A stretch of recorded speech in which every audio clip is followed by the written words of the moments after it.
it's on your side, it's an ally. It can fuel you. It is loud in the dome.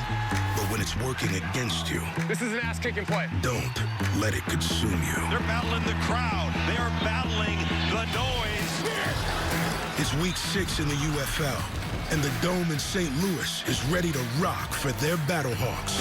St. Louis has showed up. They're passionate. They're loud. Floats one to the end zone. Touchdown! And this place is berserk. The Houston Roughnecks look to silence their doubters and get their season back on track. Chisholm with the touchdown grab. That's incredible. It's time to get loud.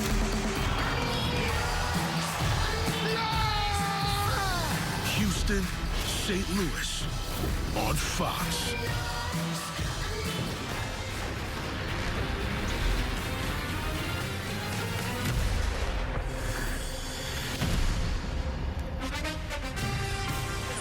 Oh, you bet St. Louis is a football town. They were lined up hours before this one. They're ready to see the Battlehawks in action in St. Louis against the Houston Roughnecks.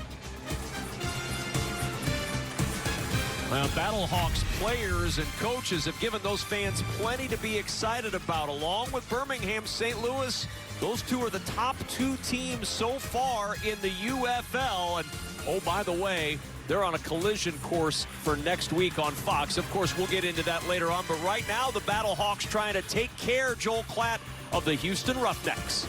Let's go above and beyond, brought to you by Jersey Mike's. Let's start with the defense of Houston. They've got a tall task ahead of them against this St. Louis squad. The best defender out there for Houston, Reuben Foster, the former first-round pick. They need a bit of a bounce back after giving up 32 points to Birmingham last week, and that tall task is due to the fact that A.J. McCarron for St. Louis has been fantastic. The former Tide quarterback is the leading candidate for MVP this year in the UFL, leading the league in completion percentage and touchdown passes for the #1 scoring offense in the league. They're at home, they're explosive. We should see some fireworks today. A.J. McCarron and this St. Louis offense ready to go, but the Houston Roughnecks know this is a must-win if they're going to get their season turned in the right direction. Back in St. Louis, Houston and St. Louis ready to do battle. But first, we check in with Devin Gardner on the field with Battlehawks quarterback A.J. McCarron. AJ, the first game of the season, you drop one, and then you get on a roll. What was it that allowed you guys to really find your footing and turn the corner? I think we're just coming together as an offense, clicking on all cylinders, playing better complementary football as a team. So the biggest thing is us focusing on us and going out and doing that again today. Houston's defense generally plays well against the top UFL offenses. But you also said that a lot of teams aren't giving you exactly what you see on film. How do you combat that and try to dissect this defense? Yeah, I mean, you just go off film prep, and then you kind of react to whatever they're playing. It's just, listen, it's football at the end of the day. Go out, play football, have fun, and try to get a dub. It'll be a lot of fun. Yep, appreciate it, dude. Well, A.J. McCarron's having a terrific season for Anthony Beck. You see him on the right of your screen. C.J. Johnson, the head coach of the Houston Roughnecks, trying to get the Roughnecks on track. Home team has the choice, and St. Louis has decided to take the football to start things off. But it's not too late for you to enter the free-to-play Fox Super 6 UFL contest. One of the questions in this weekend's contest is, which player will have the most passing yards? Make your picks on the Fox Sports app for your chance to win a share of $1,000. Can I have a write-in vote for Adrian Martinez? No, Okay, you cannot write in Adrian Martinez and his 368 yards and 4 touchdowns for Birmingham today. Tell you what, by the way, that Birmingham squad is undefeated in the USFL portion of the bracket, and if Houston can't win today, that means Birmingham clinches a spot in the playoffs already. Blake Jackson from the 10-yard line. Jackson, a little bit of room, and the crowd roaring behind him as he gets to the 41-yard line. Now let's take a look at our players to watch in this one as the Battlehawks take the field. I tell you, they've got a really talented group of wide receivers. Some tall guys. Akeem Butler has been tremendous. He's 6'6". And how about Darius Shepard as well? He missed last week, but he returns. He's got 20 catches on the year, and this defense is going to have their hands full. Reuben Foster is their best defender. Donald Rutledge, their best secondary player. These guys have got to play well, in particular early, to try to stem the tide of what can be a very potent offense. Jacob Pearson in motion on first down from the 41. And it's Pearson who gets the swing. Pearson upended as he gets to the 48-yard line, and a flag is down. Yeah, sure looked like he got that face mask grabbed on the opposite side and twisted around as he went down to the ground. It looked like maybe Colby Richardson, number 9. Here we go. Here we go. Personal foul. Face mask. Number 9, defense. 15 yards added to the end of the run. First down. There's Richardson trying to stay outside. Easy grab of the face mask right in front of the official, and now St. Louis will be, Here we go. Stay with me now. looks like maybe what, across the 50-yard line. That's right, all the way inside the 40 for A.J. McCarron. He is playing so well. First in completion percentage, first in touchdown to interception ratio, passer rating, second in yards. He's playing so well, and part of that is their ability to protect him. We're good. We're good. We're good. First down from the 37. Right 80. Right side. Jacob Sailors with the cutback, but he cuts right back into the arms of the Houston Roughnecks. And Ronheen Bingham there to make the tackle. Kev, this offensive line's going through a little bit of a shift. They had the same starting 5 the whole season, and now they're having to revamp that right side of their offensive line. Juwan Bushell-Beatty out, Vidal Alexander out, and so now they're going to have to figure out their rotation over there, see what they can do. Right now it's 77, Eric Magwood. They've got 62, Abdul Beecham in there on the right side. Abdul Beecham started in all 10 games for Orlando in the XFL a year ago, as McCarron will throw down the sidelines and almost intercepted. Javon Hicks nearly going the other way. They're attacking this hole in the defense right over there, and what you get is that you've got a guy that's coming up, and that's Akeem Butler, and he's 6'6". They're trying to get a good start with Mark Thompson to help out that passing game. They need it desperately. You know, they've been in so many long yardage situations on second down, and as Reed Sinnott told us in our production meetings, hey, guys, it's just hard to drop back and throw on every play. 38 attempts last week. That has to change. He needs to sit at about 25, 28 attempts today. Sinnott wide of his target. He had Anthony Ratliff-Williams open, and now 3rd and 11. And there's Jared Garantano now. He is back and available. And C.J. Johnson, their head coach, said he will play today at some point. He was the starter to begin the year, missed the last 3 games with what they're claiming is a chest injury. And so we will see Garantano, but right now it's a long 3rd down, and this is when you've got to take care of that pass protection. Tamu Apenu, number 7, that's the guy that can get after it. TJ Pledger in the backfield next to Sinnott on 3rd and 11. Sinnott throws, short toss, and nothing doing. Nowhere to go for Cyril Grayson, and it's 4th down. This is a really good job by this defense, understanding the situation. Watch as you're going to get some deep droppers by the safeties, and then you're going to have the guys in the second level that are going to be able to squat, and then when they're able to squat, they can just rally up and make the tackle. Sinnott tries to get the ball out quickly, but a nice job by the secondary, understanding the situation. Lavert Hill is right there, played his college ball at Michigan. He gets a stop, and St. Louis forces a punt.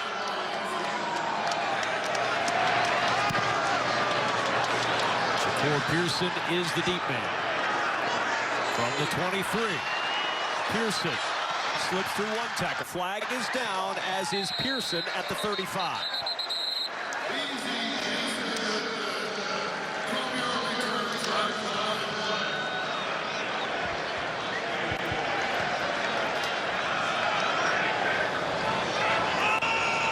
Hey, 5 yards. Yes. Ineligible downfield, number 28, 5 yards from the end of the return.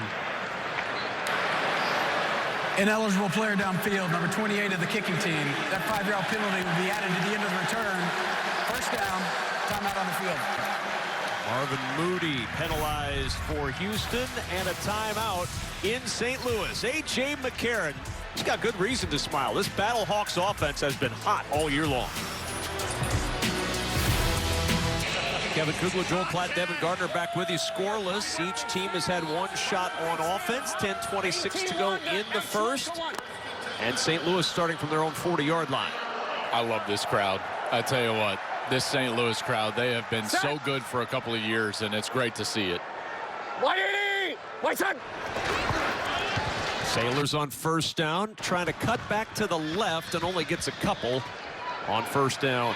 You know, Devin, this wide receiver core is such a weapon for A.J. McCarron. Akeem Butler, 6'6", Marcel Aitman, 6'4". These guys are monsters. Here we go. 10.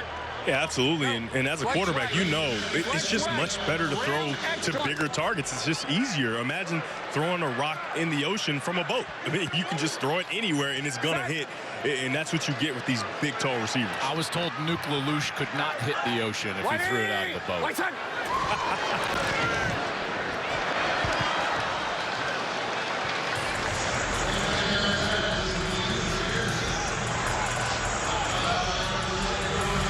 10. Listen into a little audio. Bruce Gradkowski, the offensive coordinator, A.J. McCarron. Where do they go on third down? Hey, trips up tight, text. 50-story, last special.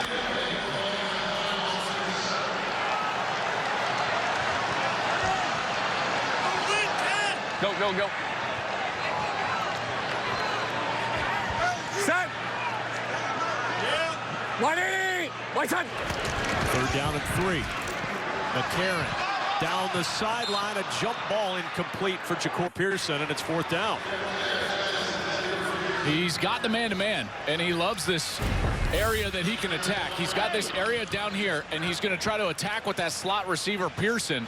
He just throws it too far outside. A bit of a miscommunication. He throws it. Pearson's looking more upfield. If he looks sooner, Pearson probably can adjust to that ball.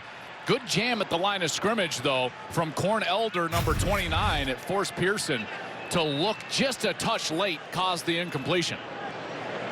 And Joel, I think that's really important on those slot fades. If you want to stop them, you got to make sure you get hands on early to kind of disrupt the time. You're exactly right.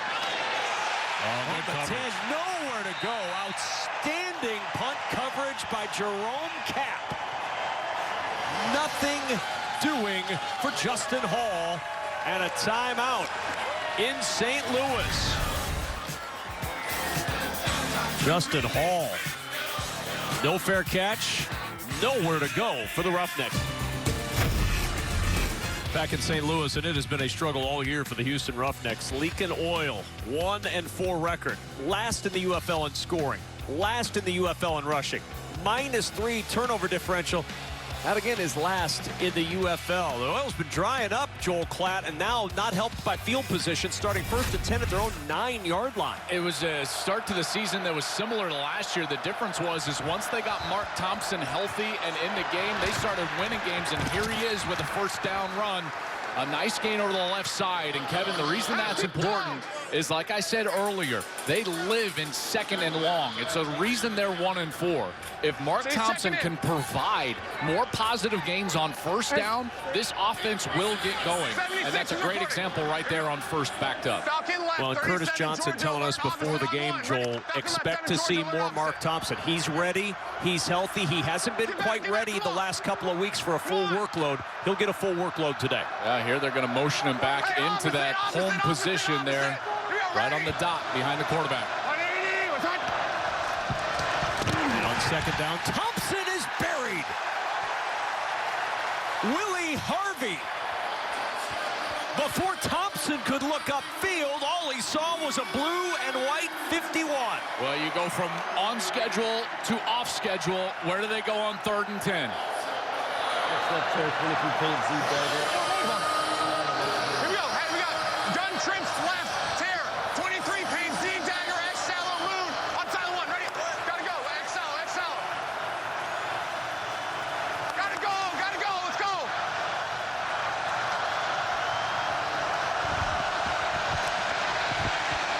Bennett in trouble. Throws it short, and short of the first down by 4 yards is T.J. Pledger, and the Battlehawks defense forcing the 3-and-out. Well, here's just a combination defense. You're going to get pressure right here, a good rush, and what does that allow? That allows the corner to sit back and then close late on the running back coming out of the backfield.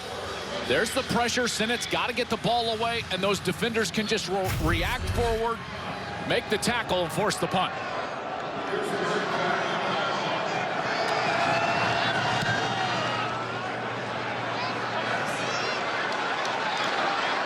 From the 30-yard line, Pearson to the 44 and dropped there.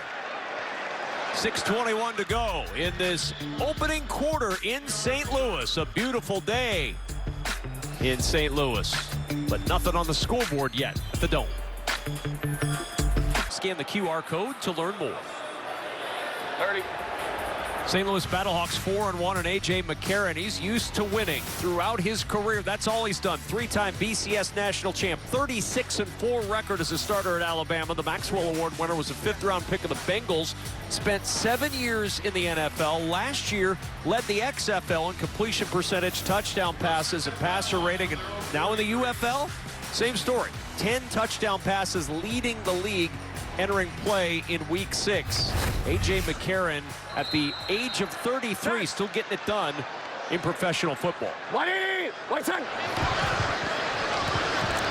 McCarron for the clean pocket, and on the run finds Hakeem Butler all the way down to the Houston 31.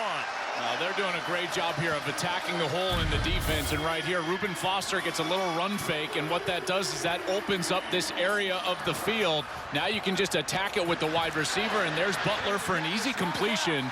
That's exactly what they needed on a first down. Halfback slow screen right on. Right. That's a beautiful ball right there on the face mask. He was able to run right through that. Yards after the catch. Beautiful. Set. 180. Right side. Off the play fake. McCarron wanted the screen. That was denied, and just dirts that ball at 2nd and 10. Well, this is a good job by Houston's defense, but I want you to take you inside of football. A.J. McCarron here understands that he cannot throw this ball downfield. Why? Because it's a screen. So he's going to have linemen downfield. So if you're going to try to throw the ball away on a screen pass and you're a quarterback, it's got to be at the feet of the wide receiver or the intended wide receiver, which in this case is the running back. That's a smart burn by A.J. McCarron. Set. 180, right side. 2nd and 10. McCarron deep down the sideline, one-on-one coverage. He was looking for Marcel Aitman, and Aitman was well covered. Let's listen in on 3rd and 10 with Bruce Gradkowski's play call. Here we go. What is it? Yeah, here we go. Let's go down in the game. Here we go. Let's go. Rover. Rush, Rover 1. Rush, Rover 1. Rush, Rover 1. Rush, Rover 1. Trump left tight. 2 jet. F Obama, point 1.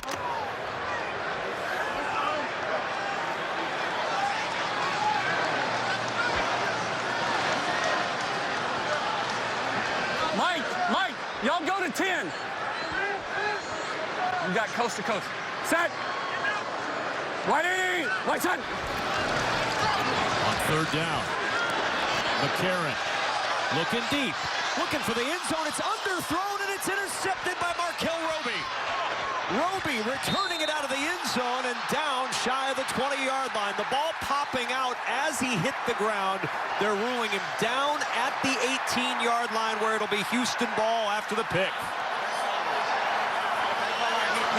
Well, it's man coverage. McCarron commits just a quarterback sin here. You never throw the ball late this far down the field unless you got somebody wide open on a scramble drill, which he doesn't.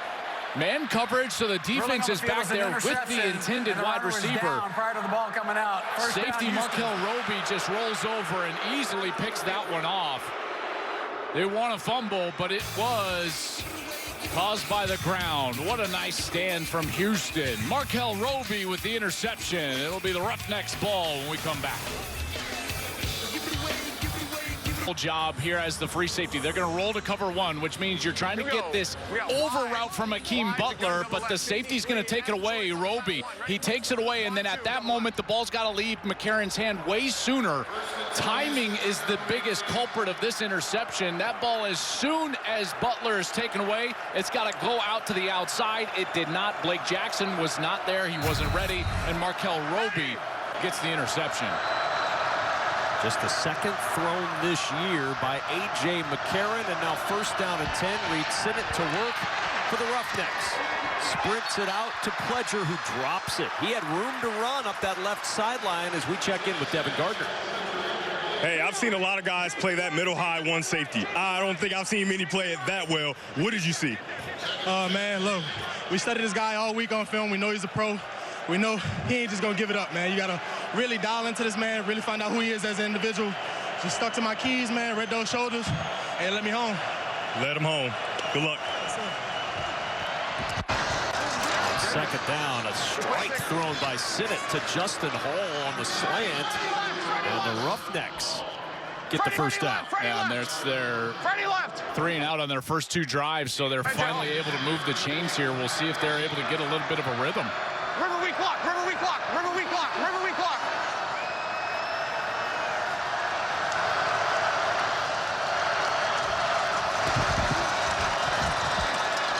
Hand off and a burst up the middle for Pledger across the 35. Good yardage on first down on the ground for Houston. Yeah, and they've got to take advantage of that defensive look. If the linebackers are going to split this far apart, what do you have to do? You've got to be able to split those linebackers with the run game and the interior, and it's interesting that they're doing that with Pledger, TJ Pledger, number 5. It's very clear St. Louis is going to defend the run when Mark Thompson is in and the pass when Pledger is in, and you're seeing that defense play out. There's Pledger again, burrows forward for a yard, maybe 2, and let's listen in now. Third down. Haskins 12. Make sure you got the right guys. Lead left slot, 37 Grease. Kill 35 Duo. Lead left slot, 37 Grease. Kill 35 Duo. Lead left slot, 37 Grease. Kill 35 Duo. 37 Grease, kill 35 Duo. On one, ready.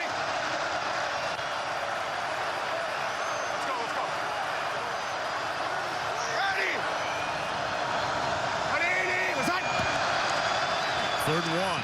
Mark Thompson bouncing it to the outside. He's got a first down and more. Tiptoes out of bounds across the 45-yard line. Good run by Thompson to move the chains. You know, for a big guy, he's very agile. He's always going to get guys that go low, right? Just because of his size. And when he's got guys that are going low, watch him just put his hands out and just kind of step over the low tackle right there. I always love watching Mark Thompson in those areas because he understands his size. He's 6'2", 235 pounds, sometimes 240.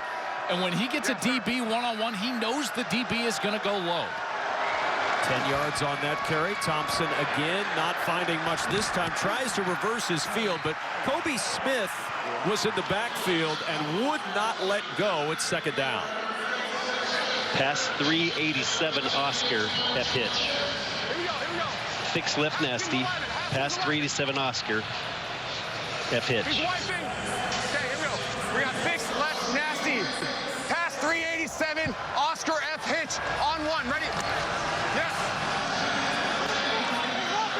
Here we go. Ready. Ready. 180. Let's go. Second and 13 after the loss of 3. Sent it to the sidelines and back to the original line of scrimmage is Kiki Chisholm. Now third down. Joel, those first 2 drives had a lot of protection issues. 22 paint. And so now they're going with an extra offensive lineman. Trey right tear, 22 paint. All go special Z search. Why by? Well, they're going to need the protection here. They're trying to go the all-go special. Z's going to have a little bit of a read, so if he gets off coverage, he's going to drop out of his route.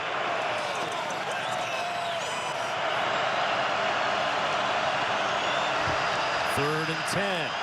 Sinnott in trouble. Trying to spin away. Throws as he's being twisted to the turf, and it's out of bounds.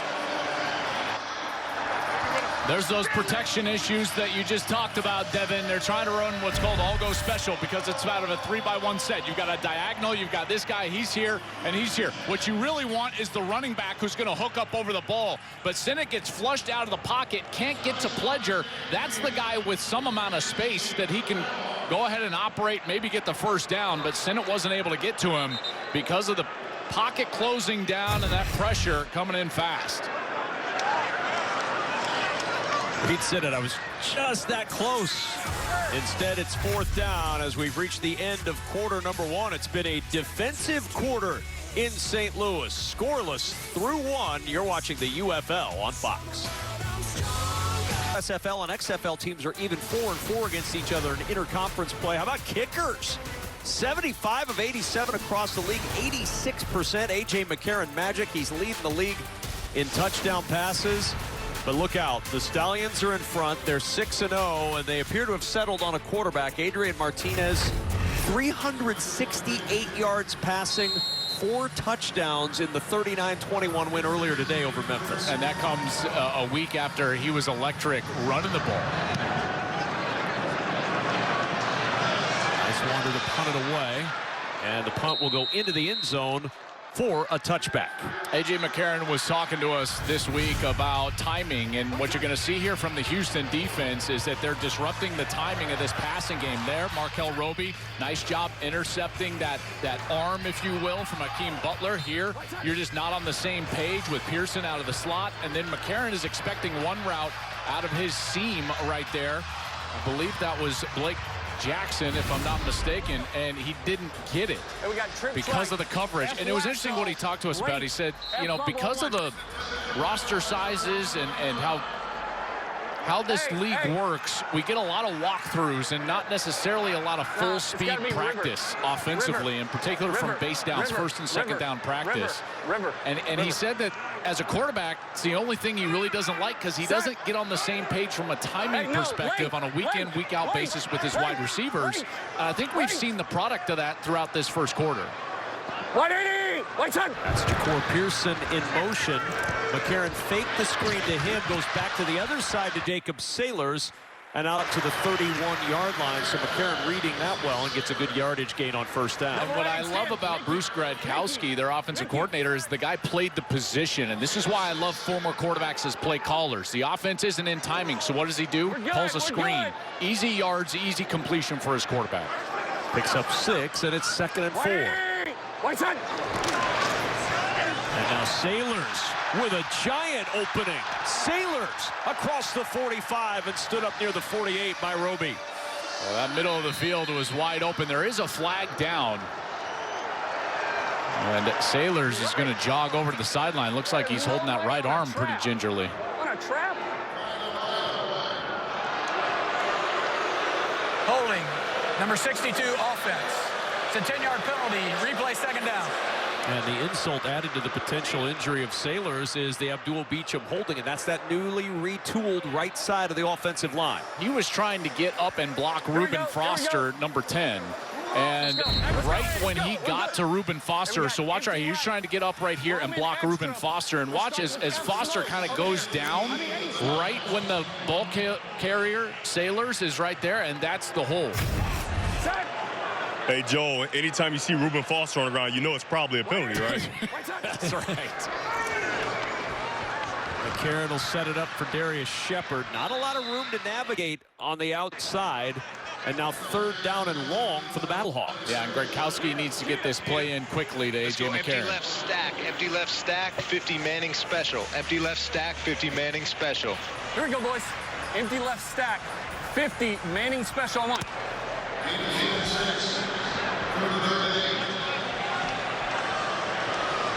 You know, when I hear Manning special, I think of this little bench route that Manning made his whole career out of in Indianapolis. We'll see if they run that. 180! White side! 3rd and 9. Karen will step up. Catch made by Pearson. 1st down, St. Louis. Ja'Cour Pearson with that speed to the near sideline. Yeah, and they got man coverage here, and they wanted man coverage because of Pearson's speed, like you were talking about. Watch Pearson, he's going to start here, and you've got man coverage out of this inside defensive back. He can just not catch up. This is a beautiful job of understanding the coverage, and you see how he just ran through it. Devin, beautiful job by Pearson there to understand the coverage and keep running through green grass. And the little move he did in the route is called a stair step for young receivers at home. When you do that versus man coverage, it creates just enough separation. He's able to catch it and go get the first down. Wayne Gallman on the field for the first time in the backfield, and a double pump and then a fingertip grab on the sideline from Marcel Aitman. I mean, what an advantage St. Louis has with the size of these guys on the outside. Aitman is 6'4". Akeem Butler is 6'6". You tell me. I had 75 downfield. All right.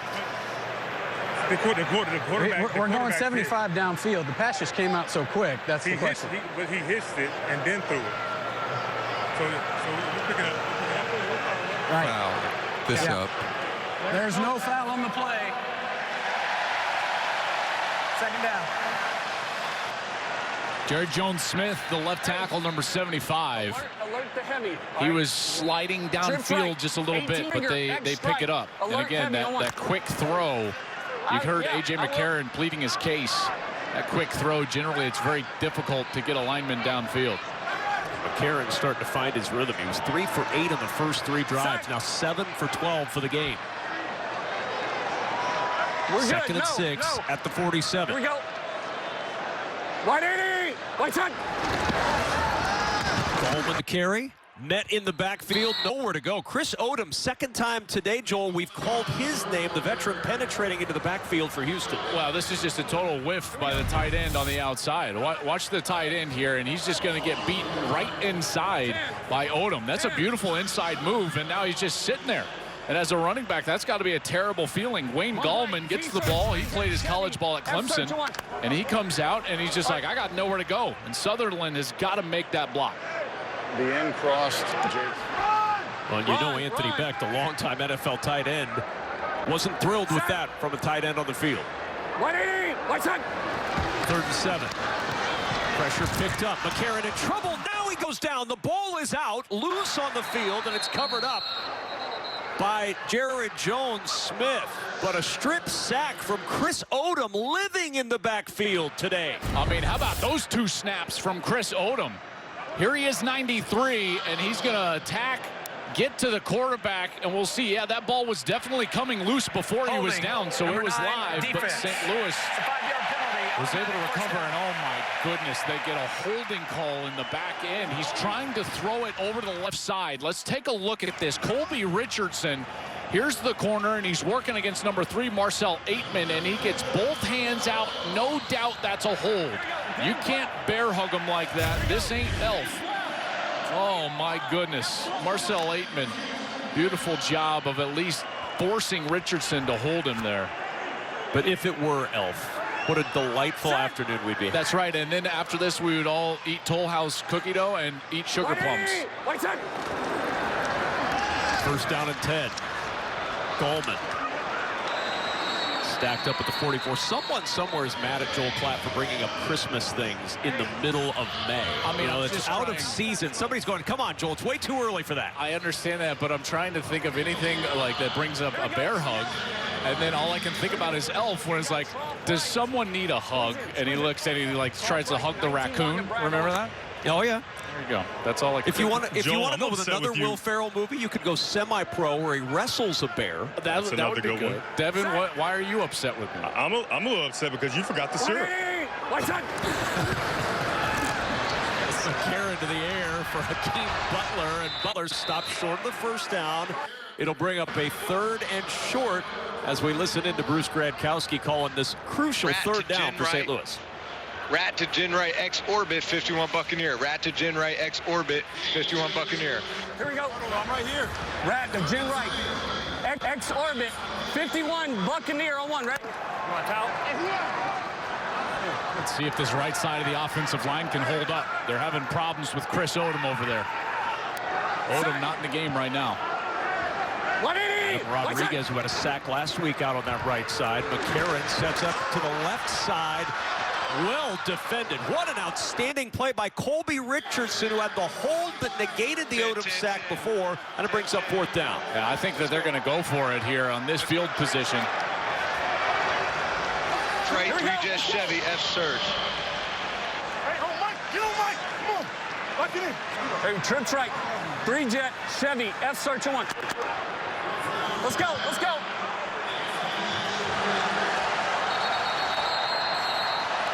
And a timeout used by Houston before 4th and 4. Hey, clean the huddle up. Timeout, Houston. It's their first of the half. This is a 30-second timeout.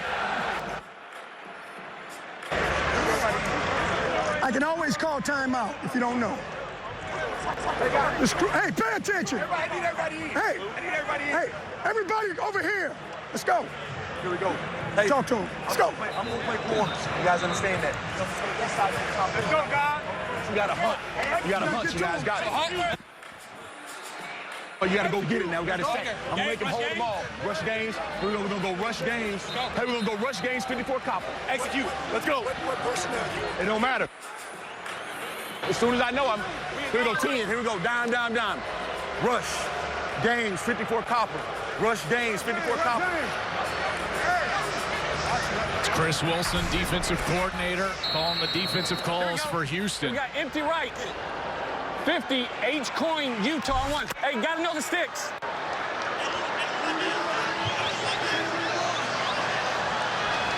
Four yards to those sticks. Hey. Scoreless second quarter. 6 for 9 this year on 4th down, St. Louis. White side. And on 4th down, McCarron with time. Over the middle, and it is caught. The tackle made immediately as Stephen Mitchell lunged out to get that first down. Well, they clear out the middle of the defense. Watch these clear outs. And these clear outs are going to open up the middle of the field, and then they're just going to bring this drag right over here from this right side. I thought McCarron was going to hit him right there, but now he just pumps one extra time, now gives him the ball, and it's a completion and a first down for Stephen Mitchell.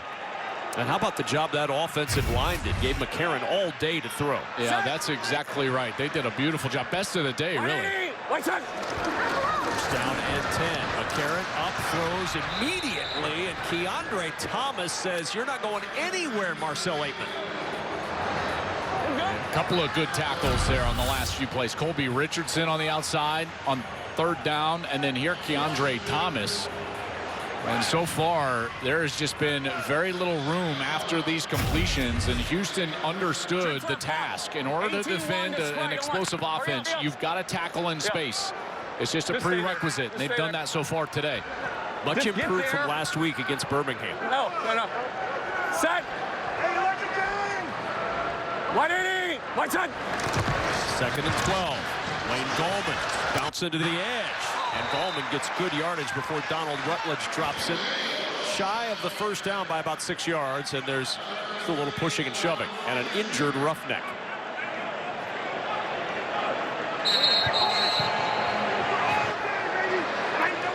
That is Reuben Foster holding his left leg.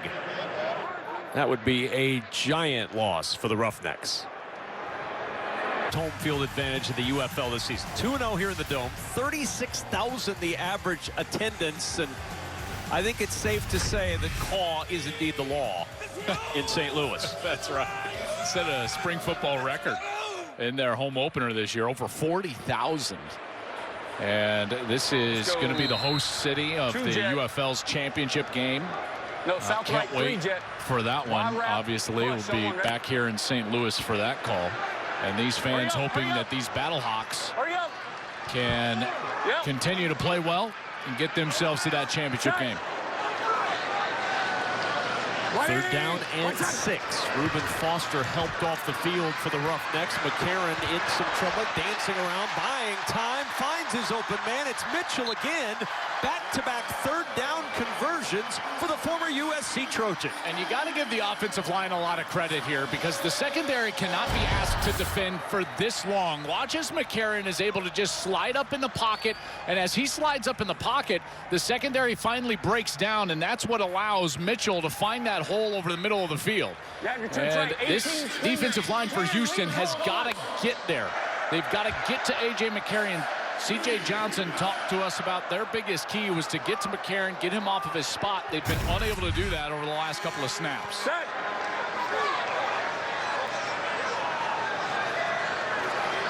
Heavy, JJ. 180, right side. McCarron floats it down the sideline. Jump ball! And Hakeem Butler with his 4th touchdown grab of the year. He's just too tall. Between the advantage in size that Hakeem Butler has over Colby Richardson and the ball placement. Watch this read by McCarron. Richardson tries to stay on top, and so what does he do? Just go right to the back shoulder, and he drives that ball outside onto the back shoulder. That's not floated to the back of the end zone. Hakeem Butler just has to drop out. He goes to the back shoulder. Easy catch, touchdown, Battlehawks. And now they'll go for 2. They're 5 of 11 on 2-point tries this year. Set. 180, right side. McCarron buying time, chased by Logan, all the way back at the 25-yard line, and he'll just throw this wobbler into the air, incomplete, and the 2-point try is no good. But with 5:12 to go in this opening half, the Battlehawks finally on the board. Hakeem Butler's 4th touchdown catch of the year, his 12th in the last 2 springs, and a 6-0 lead for the Battlehawks, and you know they love it in St. Louis.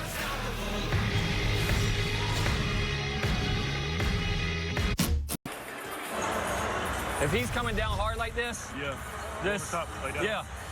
Boom, boom, over the top, and then flatten it. Flatten it once I get past him? Yeah. Okay.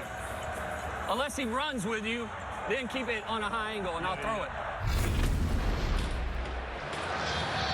Well, they've been on the sidelines talking about route adjustments and seeing what coverage you have, and here you get the one-on-one. Colby Richardson has good size, guys. I mean, he's listed at 6 foot, 6'1", right around there, but against 6'6", you just have no chance. And that's a beautiful completion for a touchdown. Hakeem Butler in the end zone. It's not enough, Joel.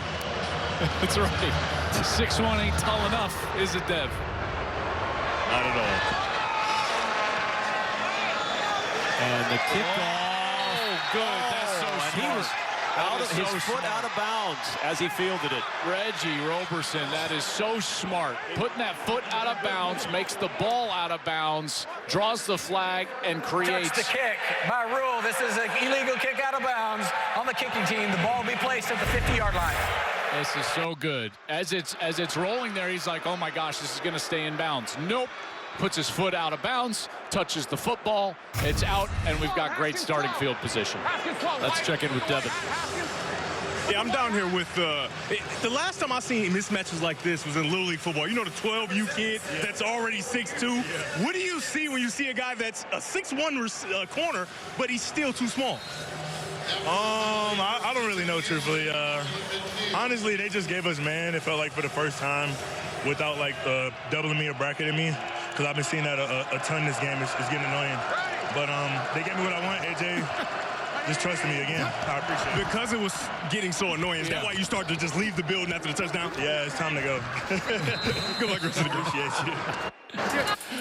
Oh, that's He's great. a talent. Haskins 11, save. Haskins 11. What a stack of weapons that A.J. McCarron has to work with on that offense. Meanwhile, for Houston, their best starting field position, thanks to the play by Reggie Roberson and a good gain on first down for Reed Sinnett's offense. I mean, that's a 40-yard play by Roberson. You know, I mean, think about that. And it's just the wherewithal, the smart play to put that foot out of bounds and gain field position. Now Second and 4. Low snap. Sinnott wasn't looking for it. Able to pick it up. Throws it deep. He's got a man wide open. It's Cyril Grayson, and he's out of bounds. That almost became the highlight of the year in the UFL. A dribbled snap to a 50-yard touchdown. And because of that, because Sinnott dropped that snap, he's unable to keep that ball in bounds. I mean, normally if this is just a normal course of play and a quarterback throws the ball out of bounds, I'm usually all over him. But here, I mean, he's just trying to heave it down the field, and he almost gets it there, but he just can't connect. And Grayson ends up with that foot out before the ball even arrives. So 3rd and 4.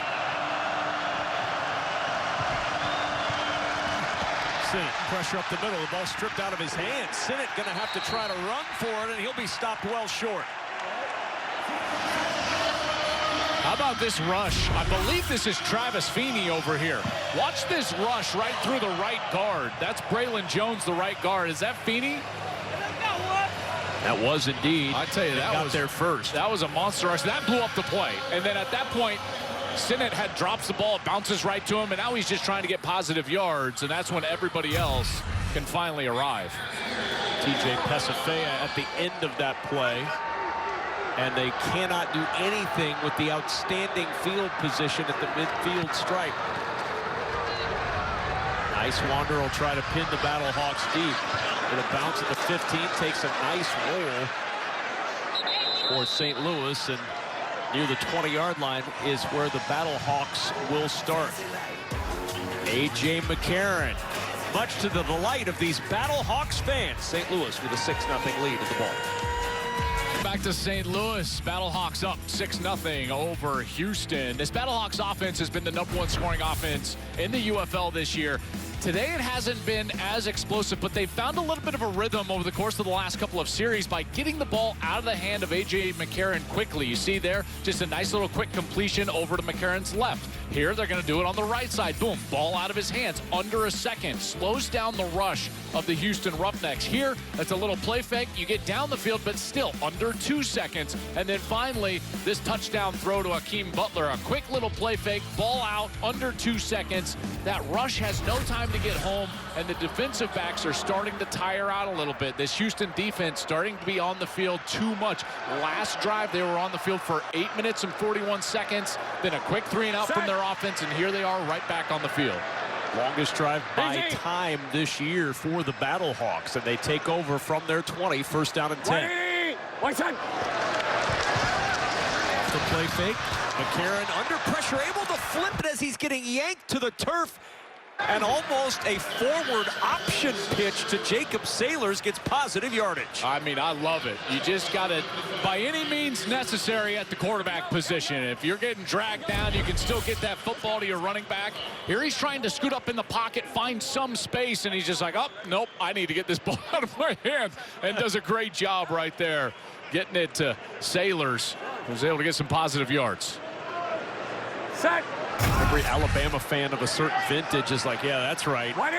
You learned that at Bama. 2nd and 5. Quick toss. Jackson dancing short of the 1st down. Brings up 3rd and 1 as we check in with Devin. Yeah, Joe, you guys talked about how much pressure Reed Sinnott is on, and a big reason why is the young man standing next to me. You get a chance to get inside and go against the guard. Talk to the fans about how different it is rushing against a guy that's not used to seeing your abilities. Yeah, it's different when you got a big guy that ain't used to seeing speed. You can shock him with speed. This time I decided to use my strength and bull rush him. My boy, number 93, my boy TJ came and got that sack. So, you know, it was a good play. It was a good change up for us. You know, we keep them on their feet. Keep getting pressure. Yes, sir. White side. 3rd down and a yard. Bat it down. That's Adam Rodriguez who makes the play for Houston, and it's 4th and 1. Yeah, that's important here. This is an important series for this Houston team.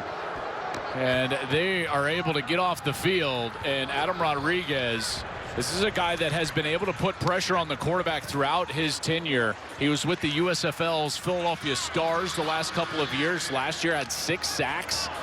You know, he was an FCS All-American at Weber State, 10.5 sacks back in 2019.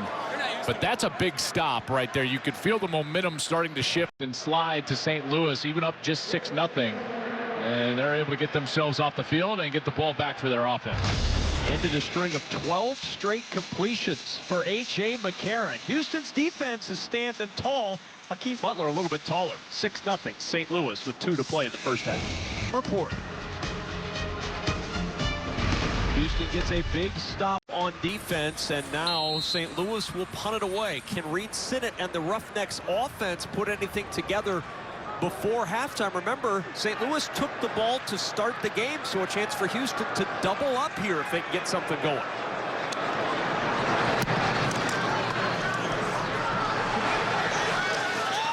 Ball from the 32. Across the 40, and good starting field position again for the Roughnecks. 2 timeouts and 1:52 to go. Why out. 13 weak Z quick. Fix right off, why out. 13 weak Z quick. Yep, hey, we're going to be silent quick on this first one, too. Hand the ball to the officials. Listen. It's going to be, we're going.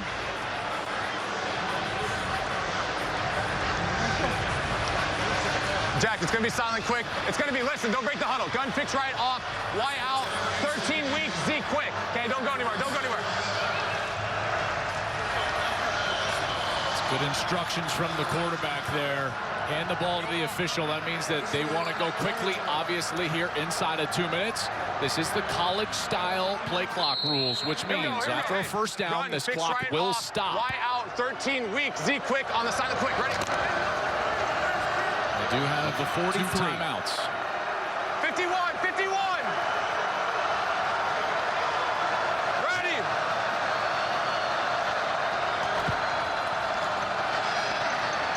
Ratliff Williams got a block down to the 49.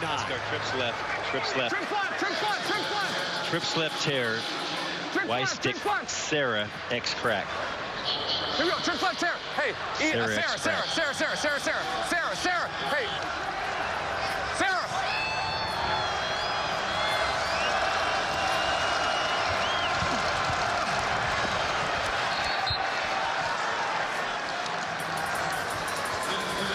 A lot of time for that second play. Go 11 personnel. Gun fix left close, 83 Typhoon Z spacing. Gun fix right close, 82 Typhoon Z spacing.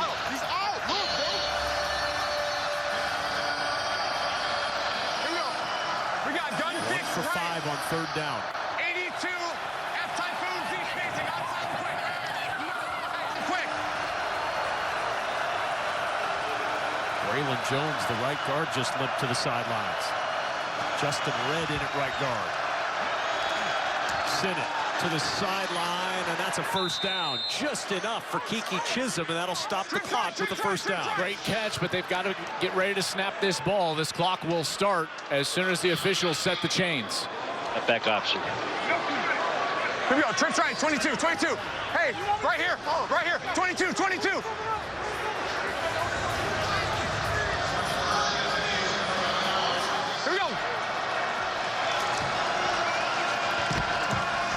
First down, pressure coming from the backside.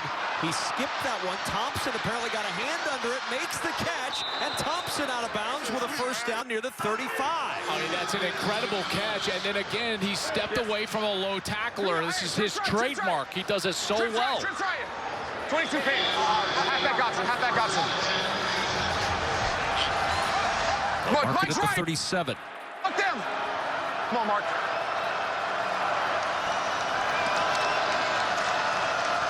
Sinnott, first down. Thompson the catch. Ball jarred out. Recovered by Pesafea. A catch, a fumble, and the Battlehawks take it away. Okay, so we got a completed catch and a fumble. All right. The ruling on the field is a completed pass and a fumble. Recovered by St. Louis. First down. Got to be the process here. He's got to have control and then an element of time to make a football move there. He does dip down to take on the contact. The question is whether he had control that whole time. Hey, whose is this? 1, 2, 3. Okay, here's what we're looking at, Derek. We've got control We've got 2 feet, and then we have that additional step, which is the element of time. So third step, then contact, ball comes out. So we are going to agree with the catch, fumble, and the recovery by the defense. Ruling on the field is confirmed. First down, St. Louis. Hey, double right. There's that third step. Lightning on one. I tell you, in real time, this looked very bang, but as you slow it down, and Mike Pereira did a great job walking through that process. He's got control. He's got the 2 steps, then the third as contact arrives, and that's a huge play there for St. Louis, who now have 3 timeouts and 50 seconds left. McCarron to work on first down from a clean pocket over the middle, finds his running back Sailors out to the 45 where it's second down. Clock stops with the use of a timeout. St. Louis. This is their first of the half. It'll be a 30-second timeout. Game clock operator, please put 43 seconds on the game clock. Tomorrow on FS1, the NASCAR Cup Series gets ready for 400 miles of full-throttle action in Kansas. The pre-race kicks things off at 2 Eastern, then the green flag flies at 3 Eastern. Tomorrow on FS1. Well, Kev, you start thinking about Andre Schmidt, their kicker. He leads the league with 12 made field goals. This season, he's 12 of 14, season long of 54. So you need to get the ball right around the 38-yard line. That would be from here about 15 yards. 16 more yards is what St. Louis is going to need. Schmidt was a very good college kicker. He won the Grozo Award back in 2018 when he was at Syracuse. 1, trips right. 51, Haas, F2, come on. Just always flinch a little bit talking about long field goals when A.J. McCarron is on the field, if you know what I mean. Yeah, no doubt. Right side. Second and 2. McCarron, sideline off the fingertips of Sailors. Let's listen in on this critical 3rd and 2 for the Battlehawks. Same thing. Let's go on the ball. One hole. Here we go. Same thing. 51.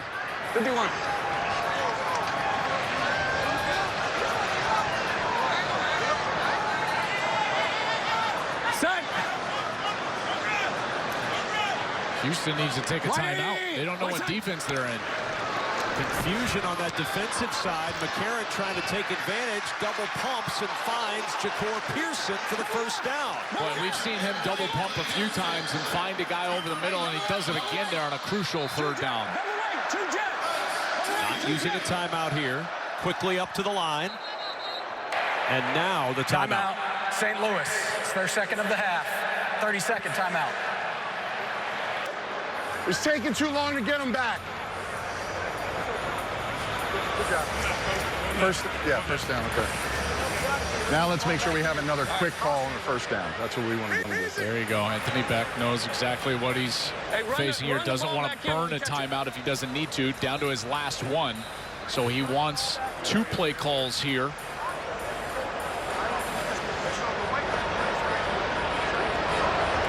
Especially if they're able to get a first down. And the St. Louis team gets this ball because of a great play by their defense. Houston driving, trying to get a score.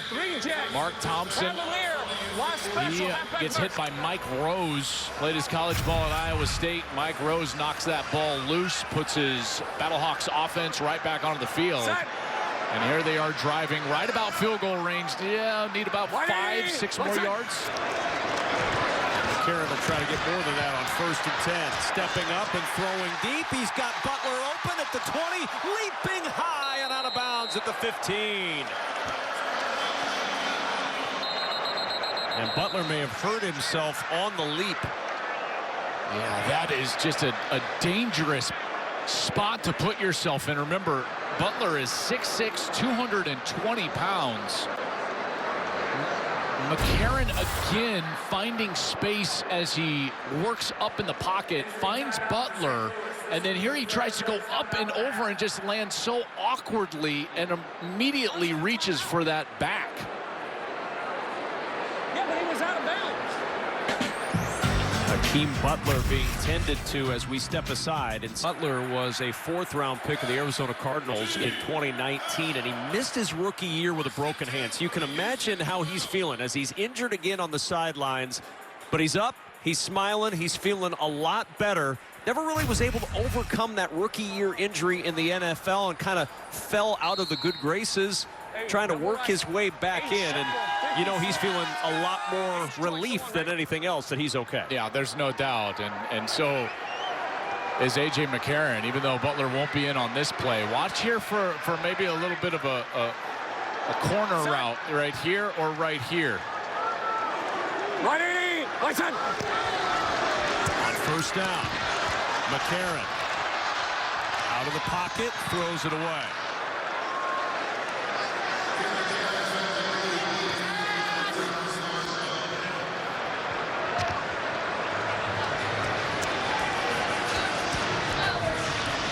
Let's go bump right, F surge, 3-jet Chevy, F choice, or Chevy F surge. Bump right, 3-jet Bump Chevy. right, Z surge. Chevy, F 3-jet Chevy, on one, ready? F surge, bump right, F surge. Or Z surge.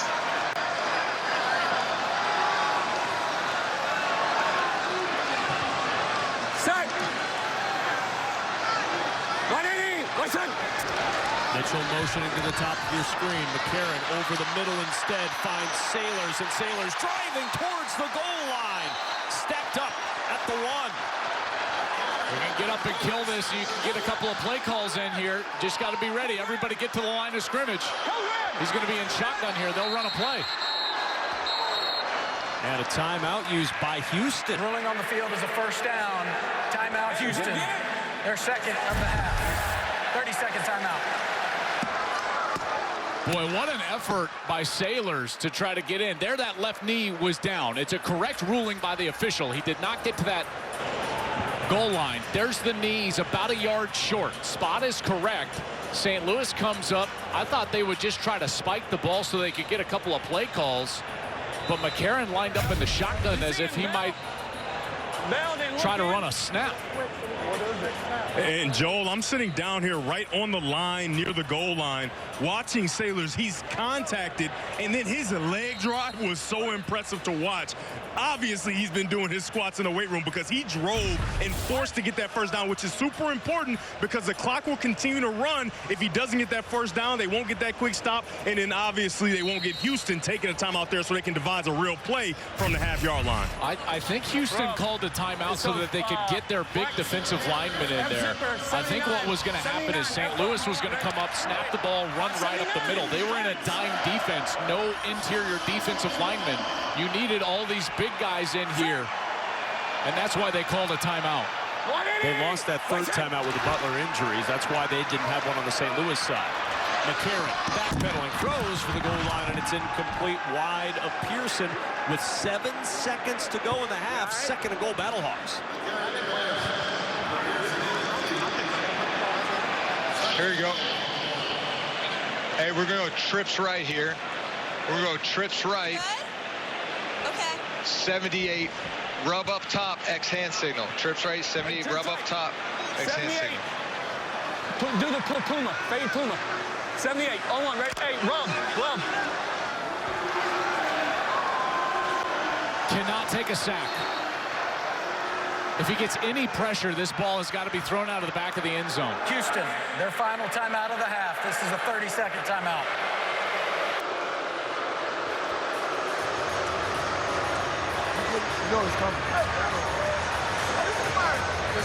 Hey, this is going to happen. You're going to get slants and fades. Hey, everybody in. Coach, I need everybody in. Coach. Hey, you ready for slants and fades? That's why they're setting it up. You guys understand that? So it's probably going to be some type of roll-up you guys are going to get. So again, handle it. Goal line 9. Pressure's got to win. Everybody got me? They're talking about slants and fades, and this is what every defense talks about inside the 5. That's why, as a quarterback, my favorite call was always to a single wide receiver, and it was the drop-out fade. You give them what they're expecting, drop it back to the front pylon. I think that's what they were going to do with fade Puma. Let's go, Rob. You know, Sally, on one, ready? Butler still on the sidelines. The big outside target. This is what I would do Marcel here. Aitman. Drop out. That's what I would do on that single wide receiver. He's one-on-one. 180, right side. Second and goal. Looking for Aitman. Throws for Aitman and a flag. Colby Richardson on the coverage. It's not a bad flag, guys. Pass interference, number 9, defense. Penalties half the distance to the goal, and automatic first down. Because is St. Louis really going to run an extra play here?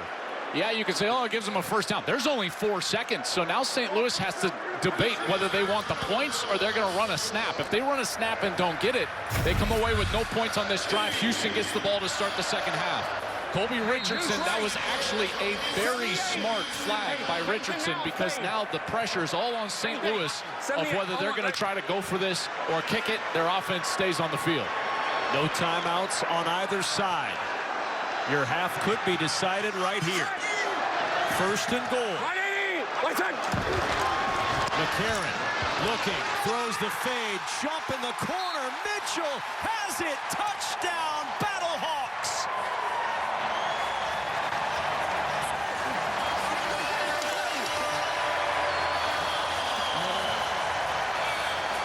They tried to drop out. Didn't work. 4 seconds. Anthony Beck rolls the dice, keeps his quarterback on the field, and it pays off Stephen Mitchell in there with the fade route, and he does a good job with his alignment. See how far he is inside? That allows him all that outside area to work. He knows he's trying to run to that back pylon. He takes 2 steps and squeezes tighter to the ball on his original alignment, gives an inside move, and then McCarron with a beautiful throw. This all happened because Houston, in their 2-minute drive, turned it over. St. Louis recovered, drove down, and they wound up in the end zone. And with no time left on the clock, they go for 2. Fakes to Sailors, comes back to the tight end. Sutherland, 2 more on the board. And the Battlehawks with a 14-point lead, trying to rock the Roughnecks to sleep in St. Louis.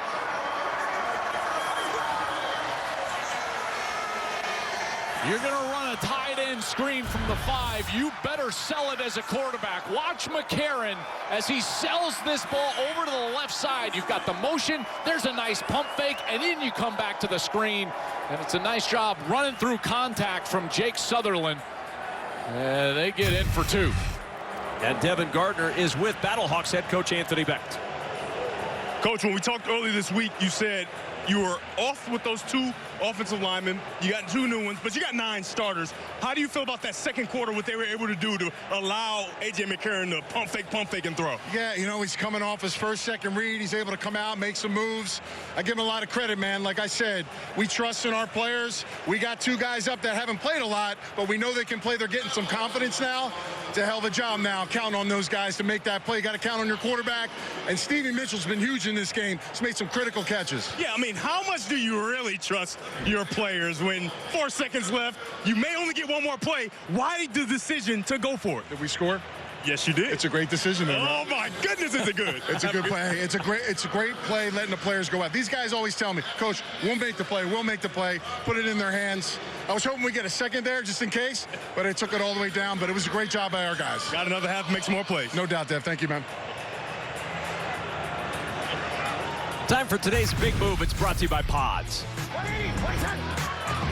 This offense, they finally got going in that second quarter. Hakeem Butler, always a good option. And then after the turnover from their defense, they were able to get down there again with a nice touchdown. But I tell you what, man, the Pods' big move, always going to go to the big wide receiver, Hakeem Butler. We'll hope he's okay in the second half, but that was the first touchdown today.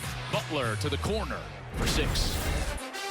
At the end of the first half, a 14-0 lead for St. Louis. Our progressive halftime report is coming up from the gateway to the Midwest. St. Louis, Missouri, next on Fox League. It's a touchdown if you're getting trips right here, and they play like that. This is what, trips fade? I'm a fade, and he's going to run the same thing we ran versus Michigan. 180! Right side!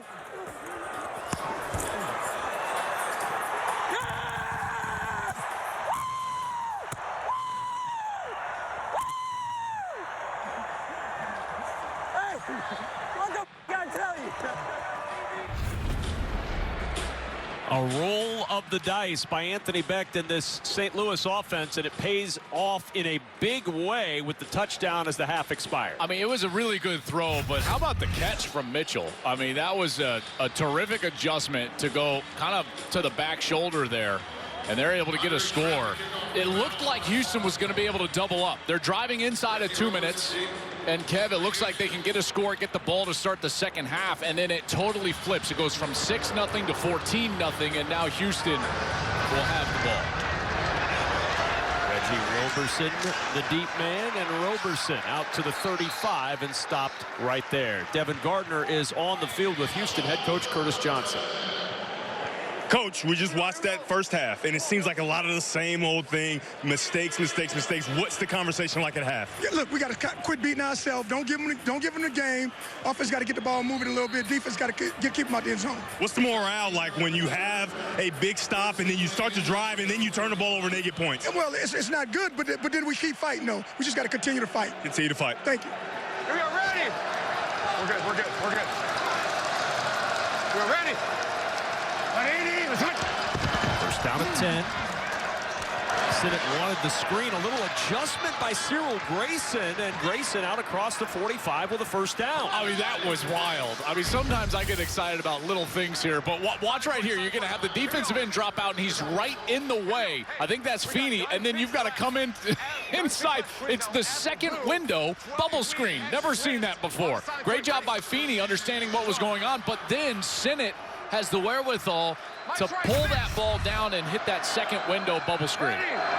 Just the 23rd play of the day for Houston's offense. McCarron has more pass attempts than Houston has plays in this game, as Houston able to get into Battlehawks territory on the run from Mark Thompson. Yeah, and Thompson has to be a much bigger part of this game in the second half. If for nothing else other than to allow that Houston defense to stay on the sideline. What you've got to do is protect them a little bit. Remember, Reuben Foster went down. We'll see if he's able to return with that knee injury. Thompson now 7 carries, only 19 yards, but they've got to have some ability to sustain some drives here, in particular running the football. 2nd and 3 from the 48. It's Thompson again, right up the middle, and gets nothing. And now 3rd and 3. Huge play early for Houston. Personnel demo left. 53 F Lucy Shock Y Saturn. Demo left, 53 F Lucy Shock Y Saturn. We got demo left, 53 Shock F Lucy Y Saturn on the silent one. Ready? 53.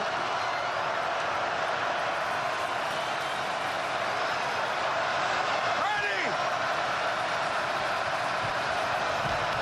3rd and 3. Pressure coming. Sinnott stands in, finds Hall. First down, Houston. Tell you, Hall does such a good job. We watch him every week. Well, we've done a lot of Houston games, Kevin, and we just see this guy. He just hooks up. Watch him understand the defense. He sees a blitz, and he's like, nope, I'm not going outside. There's a corner out there, so he just sits in the hole. This is a guy that understands the little route adjustments that he needs to make in order to not cover himself. He's got an outside breaking route, and he just stops, gives his numbers to the quarterback, and it's an easy completion for a first down. Pledger now in at running back on first down. Off the play fake, Sinnott steps away from pressure. On the roll, and Sinnott towards the sideline with a flag down. He hits Anthony Ratliff-Williams. Is it a catch? No, he's out of bounds is the ruling. We'll see about the flag.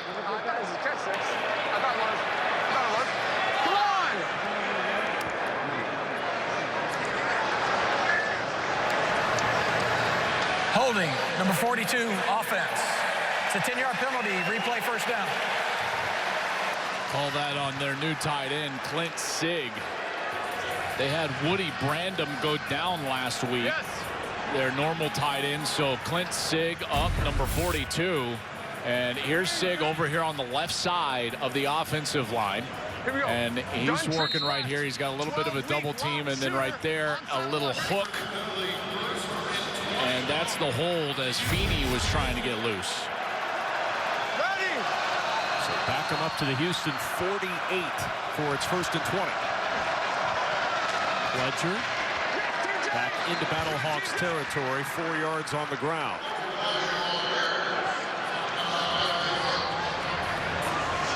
Now, this St. Louis defense, they have done a really good job. There's a reason why they're the number one total defense in the UFL.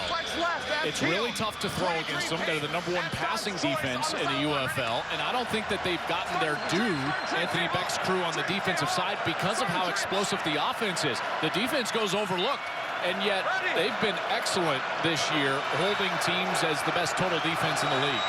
And only 19 points per game allowed. Sinnott throws and dropped. Justin Hall had it in his hands as he tried to pull that ball down. He just flat out dropped it. Yeah, he did, and this ball is a little bit overthrown, but it's certainly a ball that you would think he's got to catch. He comes in on the motion, watch him go outside, and then he breaks into the inside. Sinnott has great timing here. This is a really good route, and that ball's just got to be down on his face. If it's down on his face, he's still running, but he's got to jump, and he can't corral it. Got to catch it, no doubt, but that ball needs to be on his face mask. 3 for 7 today on third, but this is their longest third down to go today. 3rd and 15. Sinnott down the sideline. Had a man open and overshot Cyril Grayson. It's 4th down. Sinnott took a big shot on that one, but this is another one that is a timing issue. If this is thrown right when the wide receiver is going to get outside of his break, then it's a completion. But see how he waits and waits and waits, and now the ball arrives. And Sinnott, back in the pocket, took a little bit of a hit there from Travis Feeney, who's been having a great day so far, number 56. And Sinnott was slow to get up. Well, remember, Jared Garantano is available today, the season starter for Houston at quarterback. From the 10, finding a little space, and out of bounds goes Ja'Cour Pearson with 10:17 to play in the third. St. Louis with a 14-0 lead. And A.J. McCarron in this offense back to work next.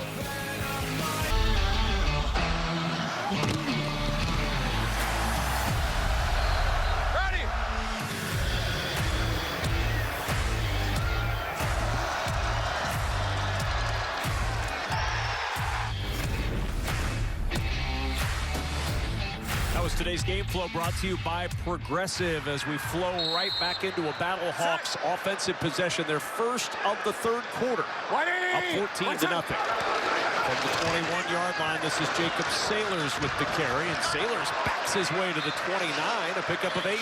And this is when really good teams, championship caliber teams, this is when they play their best football, is when you can start to smell blood in the water. And Anthony Beck does a really good job of keeping his guys focused on themselves, meaning they don't get worried about their opponents so much. They worry about their own details. They worry about their own shoelaces, as you can see here with A.J. McCarron tying his running back's shoelaces. But that type of mentality, this is a series where it pays off. Focus on yourself. You're at home.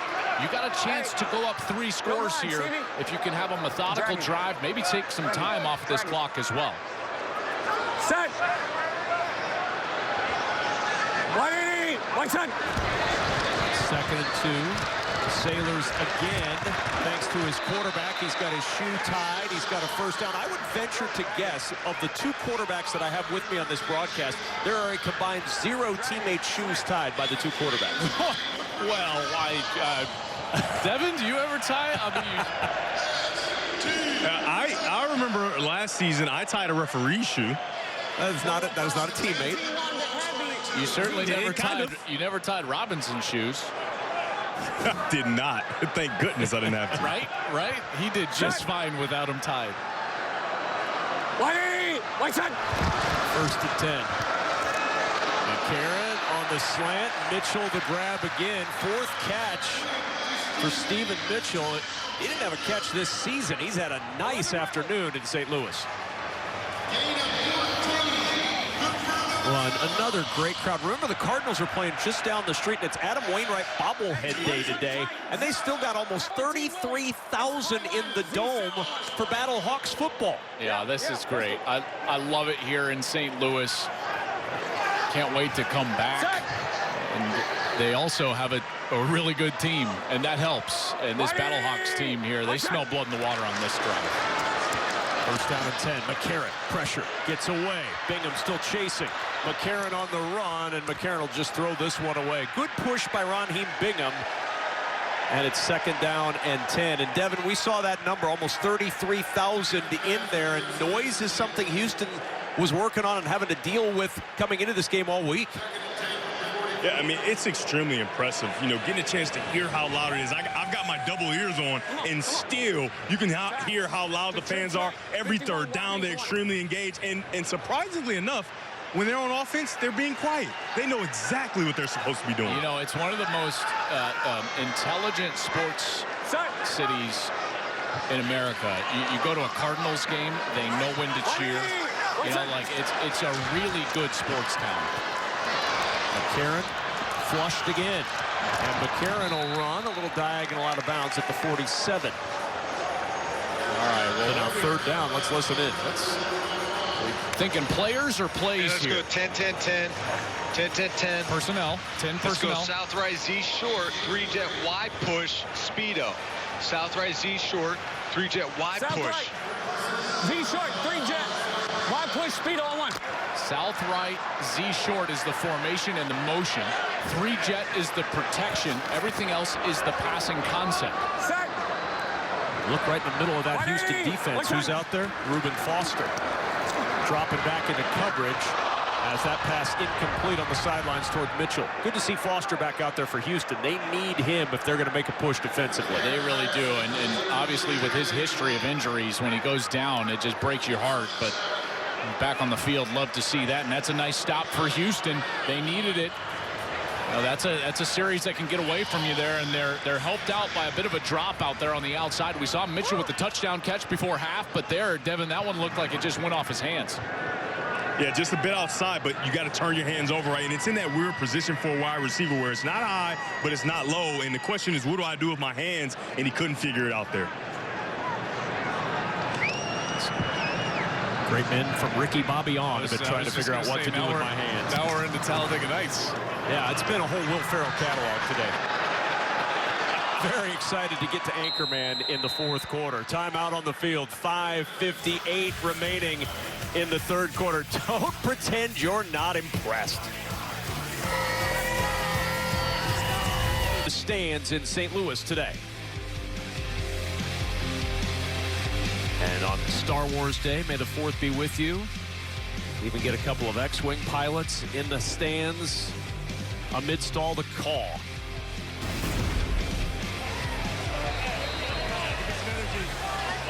13-week lock hit. 13-week lock. 13-week lock. Say it again. Princess Leia looking on. May the 4th be with you. Darth Vader with his mask off. I mean, unbelievable.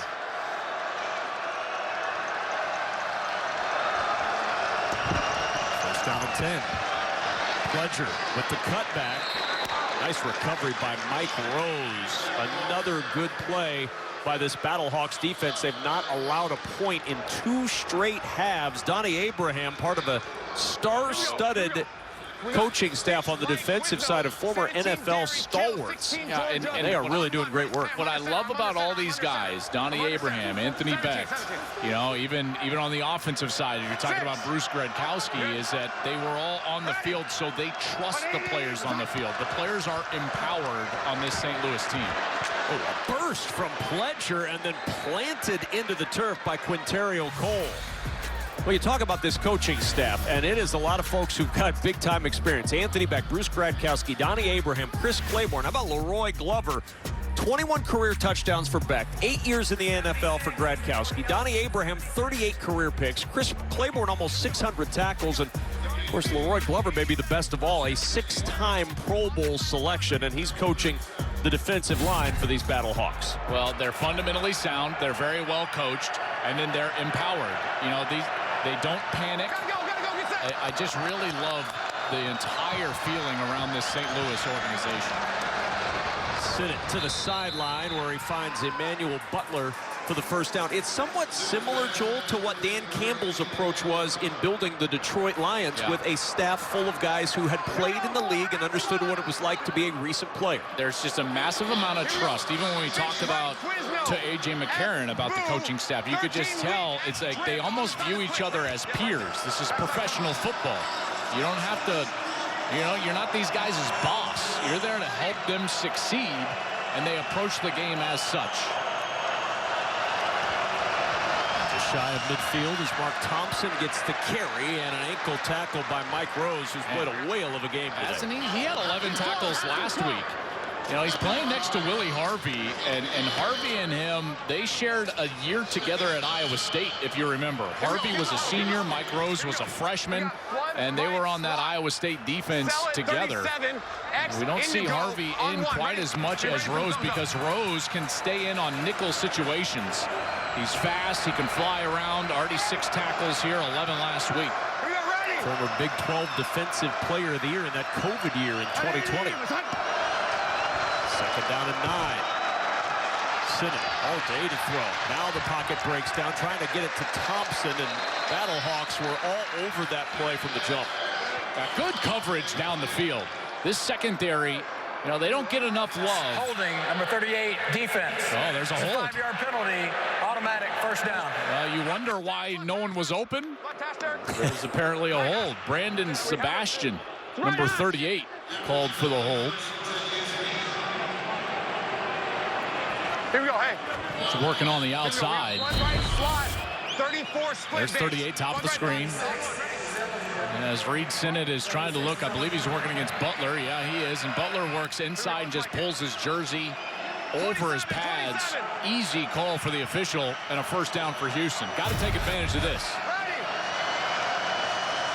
Fresh set of downs from the 45 of St. Louis.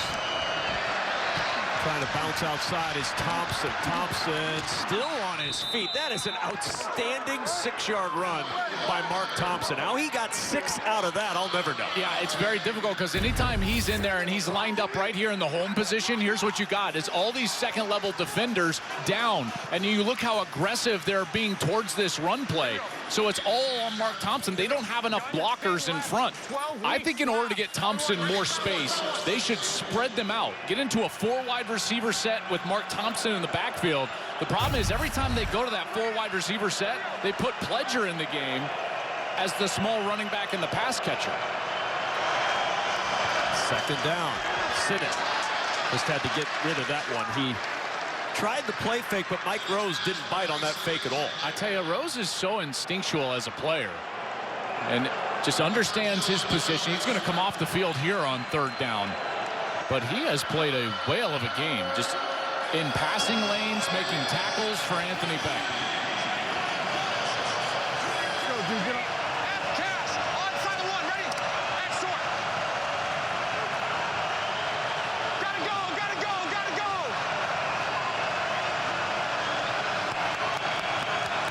To get the snap off, just does. Pressure, Sinnott throws short. He had Hall there, but just didn't have enough time to get the ball out to him. Well, now Houston's got to make a decision here whether they're going to go for it. He's got him on the outside. He just needs to complete this pass right there. He's got Hall, but it looks like that ball is tipped at the line of scrimmage because of the big rush. Gun Devil. 53.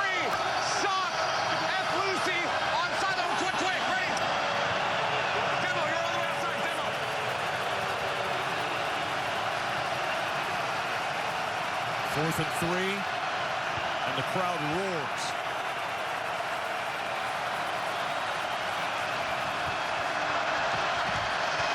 Sinnott open. Hall, first down inside the 25. Ball pops out at the end of the play. Houston there to recover it with Emmanuel Butler, and the Roughnecks get a giant conversion. I tell you, when you go empty like this, nobody in the backfield, Hall is your best bet, and watch Hall just find the space and then get in and out of that break, and he's wide open over the middle of the field. That's a mismatch. With Willie Harvey, number 51, Hall should win every single time, and Sinnott's just got to put it on his face mask, which he does, and Houston is able to convert. 14-yard completion, longest play today for Houston. First down and 10.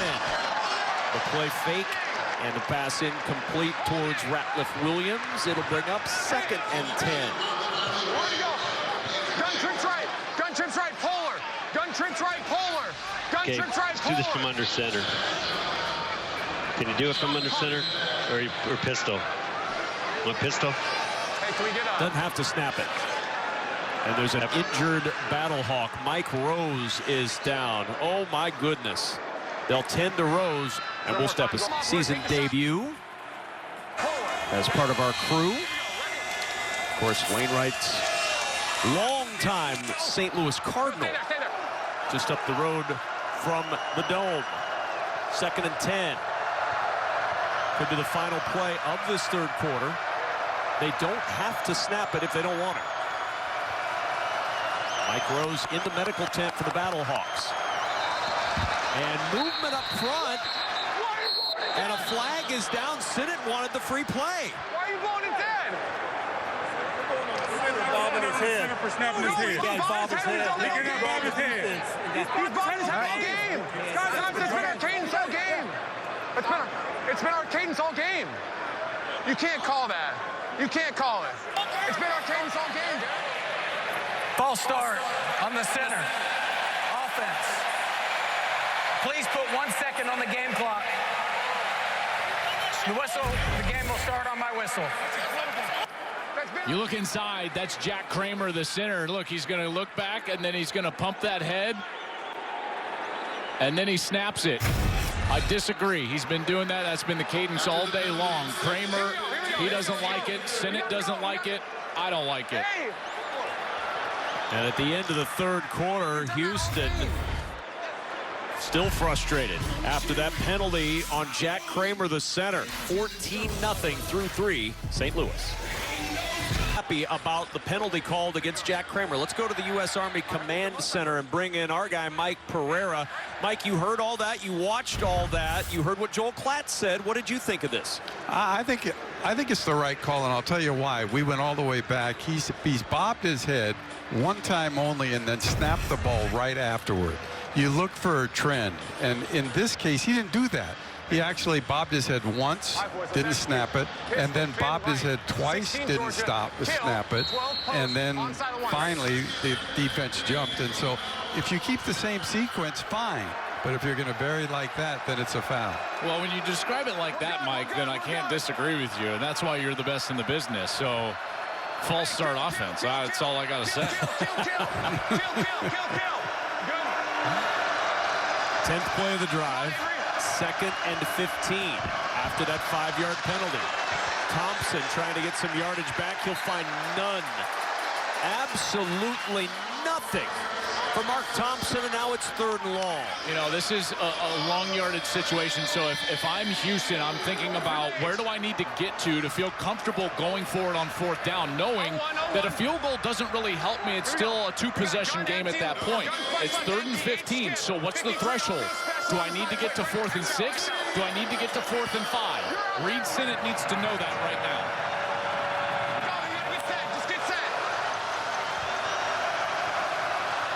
Play clock under 3. 4-man rush and a flag down.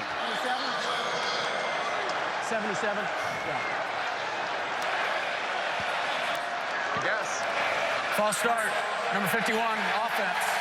5-yard penalty. 3rd down. These penalties, false starts have derailed this drive. Yeah, and penalties have been the story for them all year, Kev. They're last in the USFL, or excuse me, UFL, as far as penalties go. I think that they got Justin Red here, 77. He's the one that kind of leans back. Yeah, there's the flinch just a bit early. Remember, he came in for Braylon Jones, who limped off earlier in the game at right guard. Well, now, if you're Reed Sinnott, you got to think also about field goal range. If he takes a sack here outside of the 40, now you can't even kick a field goal. So you cannot take a sack.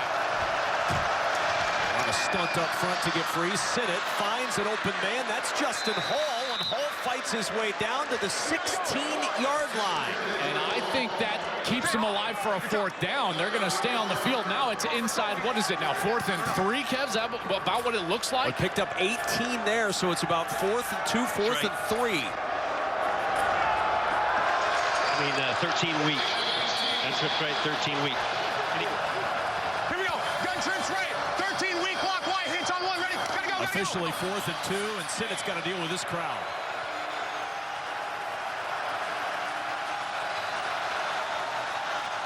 Gotta get it, Mark. 4th and 2. Thompson bouncing outside. Thompson with room, and Thompson with a Houston touchdown. What an outstanding run by Mark Thompson. Thompson, and the Roughnecks are very much alive in St. Louis. Good job, Mark, baby. Good job, baby.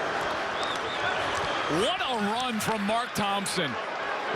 He makes a move in the backfield that, you know, you normally see out of like the Darren Sproles types of runners. Watch this. He moves basically backwards and to his right to avoid right here. Watch this. Boom. And he moves all the way, and then he finds a seam. Good blocking down the field by the wide receivers. I tell you what, man, this guy just has great instincts as a runner. He can find those seams. He might not be the fastest player I've ever seen, but boy, he's got good quickness laterally and made a man miss there in a phone booth.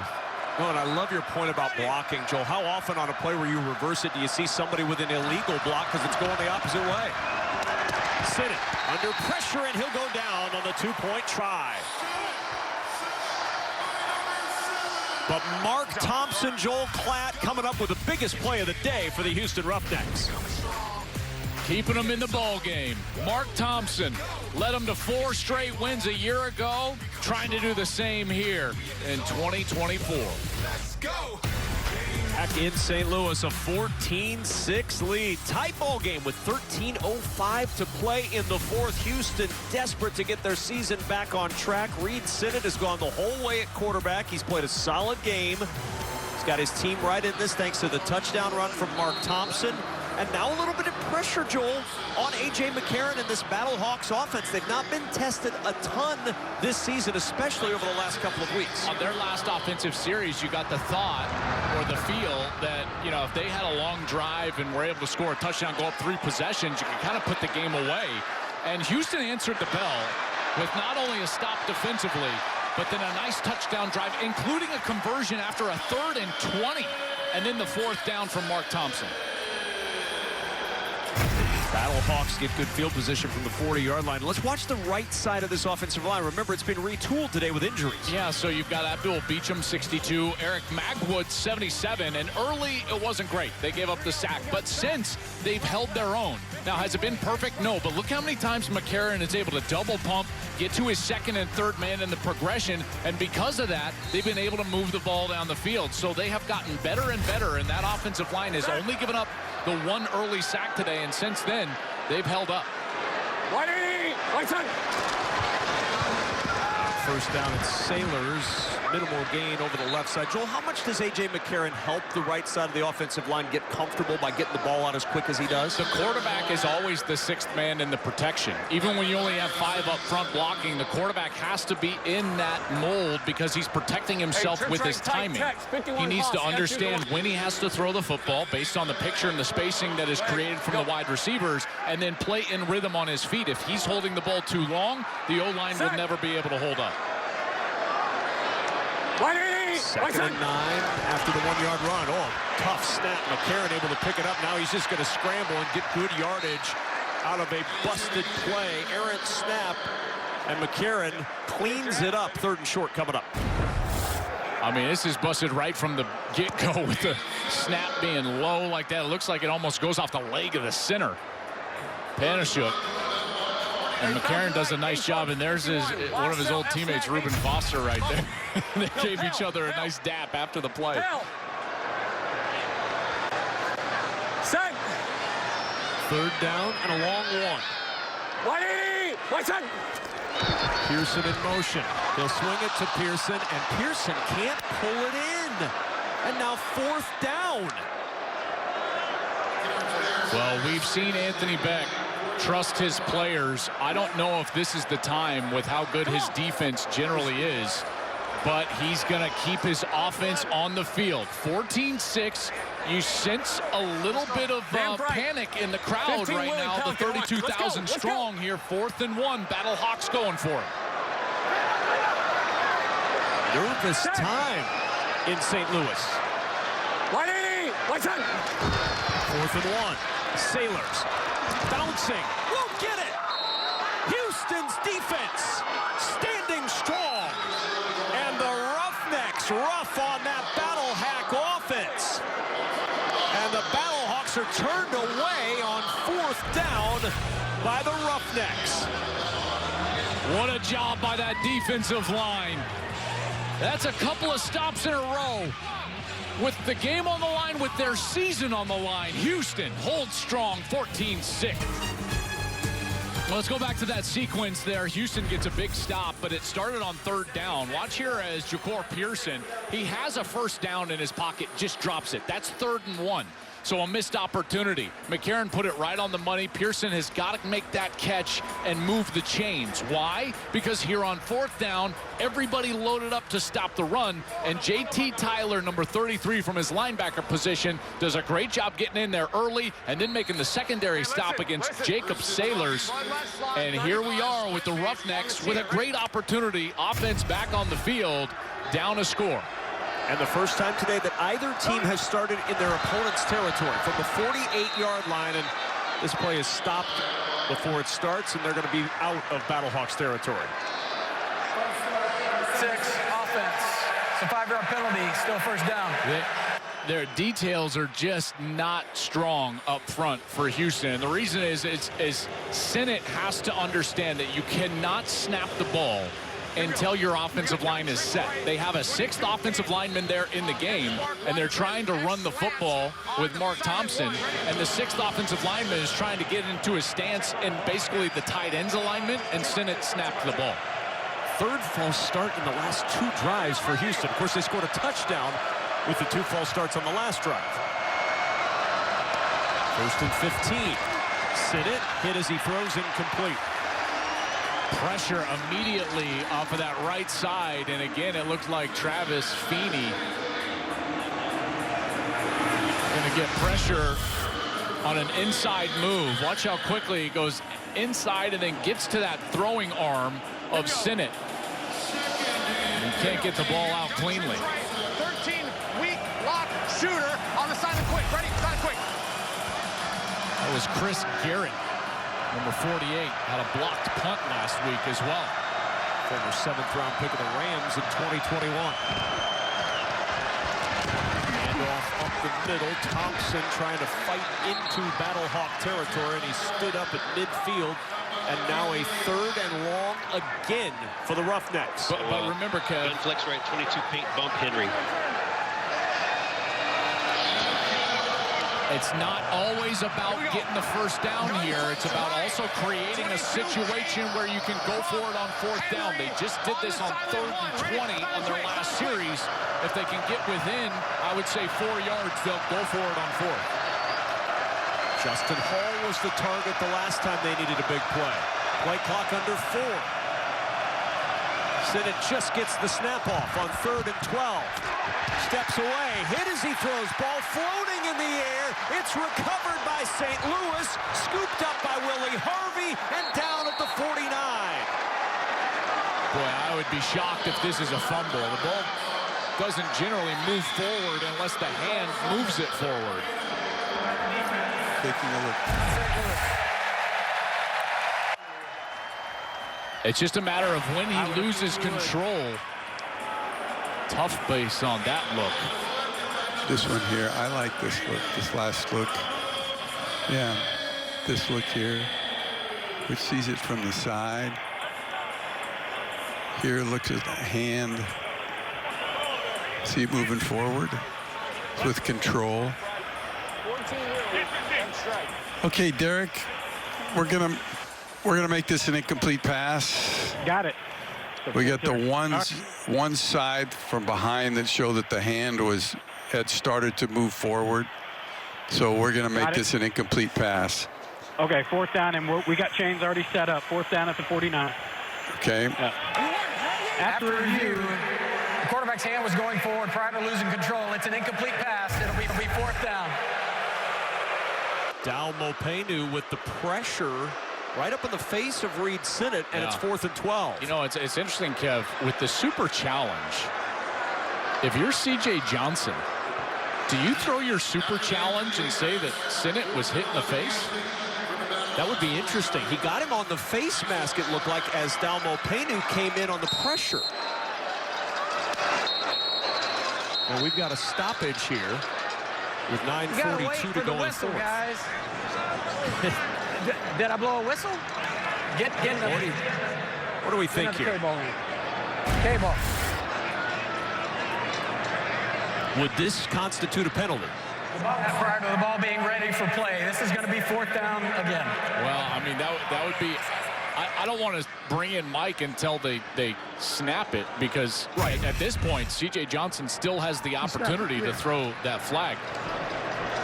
That would be a tough one. You know, I would love to ask Mike after the snap here what he thinks of that. Right now there's the snap, and Nice Wanderers punt is away. Remember, the super challenge can be used for anything. You can challenge any specific part of a play, can get a penalty called from the command center. C.J. Johnson does not use that penalty or that super challenge here. We'll see what Mike Pereira thinks about that potential when we return to St. Louis.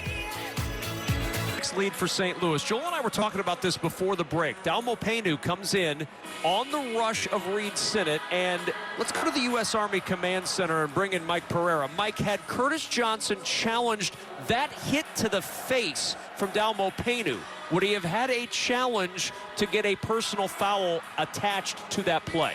Well, certainly he can challenge that, and if he would have, I would have ruled it roughing the passer. It's not one of those where I would have jumped in and changed it immediately on my own, because it's not vicious, but it is forcible, and it is to the mass. And I would have, if he had super challenged that, turned that into a penalty and a first down. Wow, I mean, it's just such a unique, thing that we have here in the UFL with that super challenge. And now McCarron, a drop. That's the first target of Hakeem Butler since his return from injury, and he can't pull it in. Now, obviously, just to put a bow on that last conversation, the reason that's so important is that would have kept him on the field.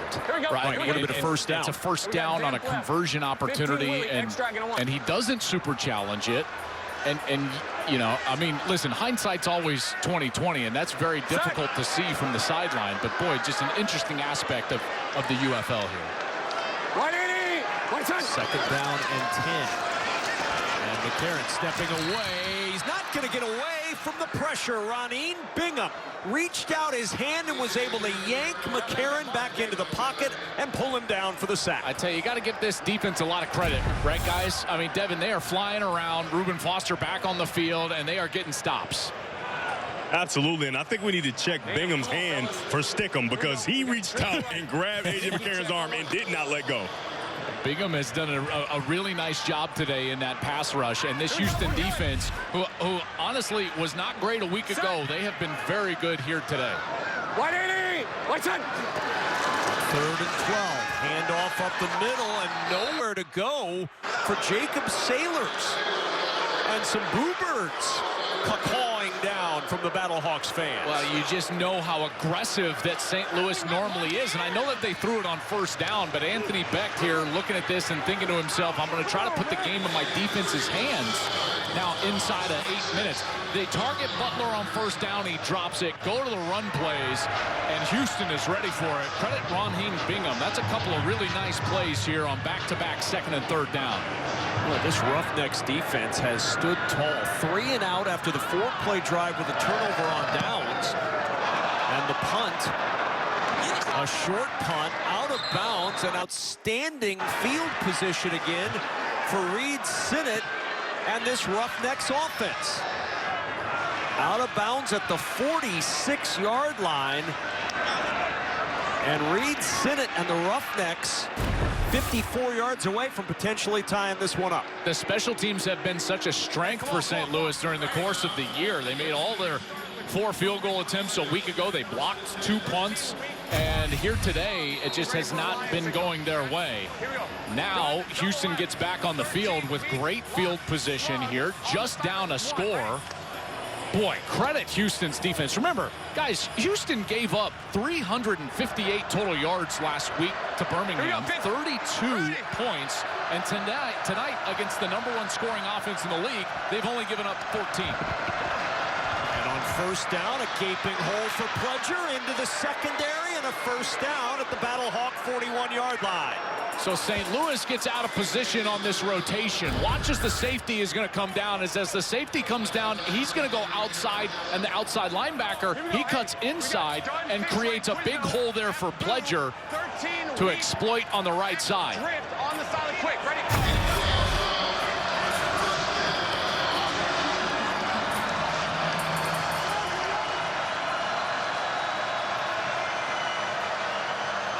Justin Hall motioning. A handoff up the middle. Pledger, nothing there this time. Good push down. Mopenu in there to make the tackle. Great field position again because of that poor punt from St. Louis, and now it's Houston's job to take advantage. They have done a nice job staying on schedule, gaining yards on first down, but they're not able to do it. Z, quick on the silent, quick, ready? Second and long has just not been their friend during the course of the season. They need to find the ability to get the ball out quickly, in particular to Justin Hall, number 11.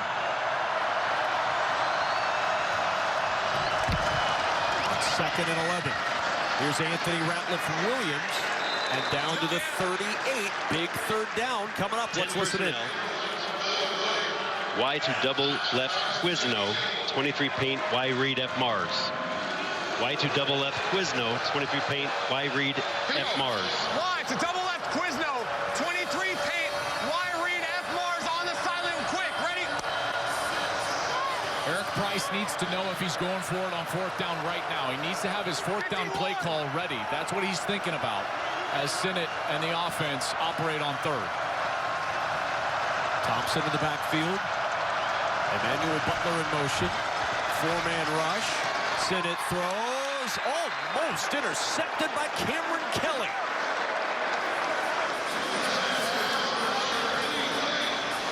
And now fourth down, and they'll go. X, which hash we on? X to gun tray left, 53, Y stick, F Austin. Here we go. Let's go. X to tray left, 53, Y stick, X Austin, ready? Sign quick. Get there, go. Those two fourth downs converted were 4th and 3 and 4th and 2. This is 4th and 7. And a timeout. Houston, this is their first of the half. This is a 30-second timeout.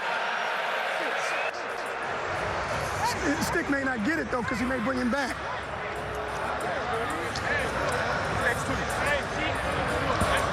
You like the demo stuff? 4th and 6? Still in the area that they might play man. What do you think about the demo, Lucy? It's the Hall? Yes. Demo Lucy. If they press the Z, then we'll come say. Okay, all right. You better connect with it. Hey, Lucy, man, they press it. Yeah. Demo Lucy. Lucy soft, white savage. Nice job, boys. 22? 52 is empty. Go ahead. Shot. White Saturn. Lucy. No, put a shot Lucy. Hey, actually, just run regular stick. Shock. It's just regular shock. Shock stick? Just regular shock. Regular shock. Yep, silent quick. Demo right, 52, shock. See what the two quarterbacks have done today. I think that you would agree with me that their most efficient player on offense is Justin Hall, no doubt, in the passing game. He's best when he can operate in space, when they go into an empty set and he's in the slot and he can work against the linebacker. Let's see where they line him up here. He'll be in the slot at the bottom of our screen. Empty backfield. He's got the matchup against number 24, Lavert Hill. He's got 4 catches this Hall for 48 yards. Sinnott look in that direction. Finds Hall. Is he short of the first down? It looks like he is. By a yard, he ends up short. The tackle from Cameron Kelly holding Hall shy of the yard to gain. Boy, that is a tough break for Houston. Good defense from St. Louis. You got to make tackles right when you break out of this as a wide receiver. That's what the defense is trying to do. No yak yards after the catch. About a nice break cleanly from that safety. And there's number 23, Cameron Kelly, on top of it. Right when he catches it, Kelly is there to make the hit and make the stop.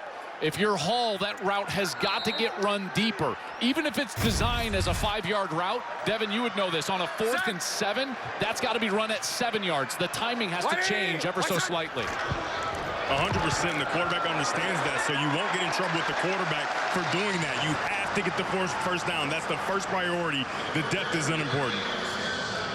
But again, the second completion of the second half for A.J. McCarron there, guys, brings up second down. But Cameron Kelly, Devin, that was some really good reaction coming up from his safety spot, because if there's any yak whatsoever, Houston's still on the field. Kelly with just a great stop.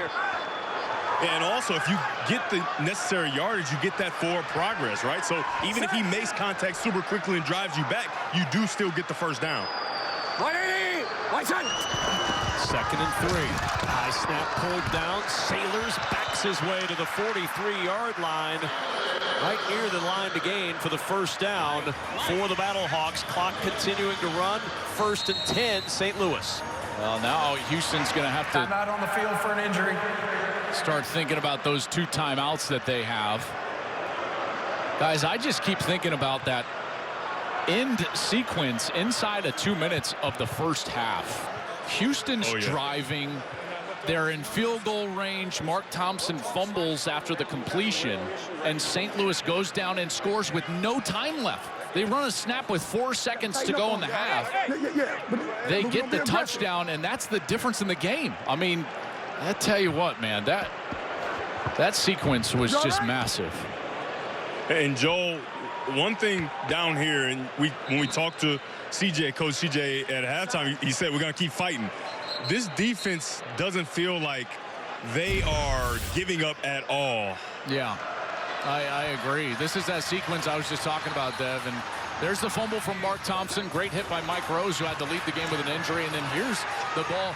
4 seconds left. Anthony Beck puts the faith in his players. A.J. McCarron pays it off. The beautiful throw there into the corner of the end zone to Stephen Mitchell, number 22.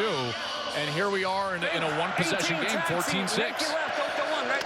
As an offense, how many times can you expect your defense to stand tall the way this Houston defense has? Yeah, you can't. If you're St. Louis, you got to think to yourself, we're ending the game on the field. That's the whole mantra of the offense right now. The fake, McCarron on 1st down with some touch, finds Butler. 1st down and more, and ridden out of bounds at the Houston 36 by Markel Roby.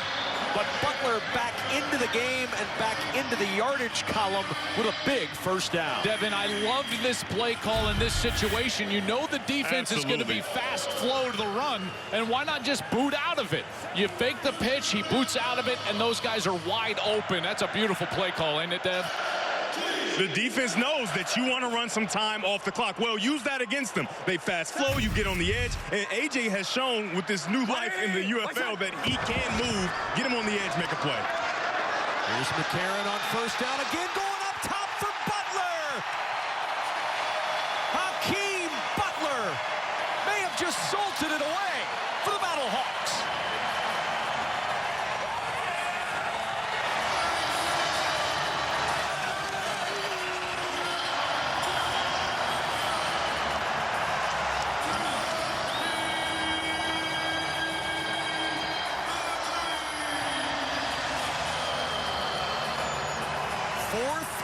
Of 20 yards or more for Butler, who has 6 catches, 134 yards, and 2 touchdowns. I tell you, what was a nervous crowd has now exploded into euphoria. How about the aggressive play calling from St. Louis? Things had not been going well for them offensively, but part of that was the conservative nature of those play calls, and they're back-to-back. Get McCarron on the edge, easy completion, and then they go downtown. And a 2-point try.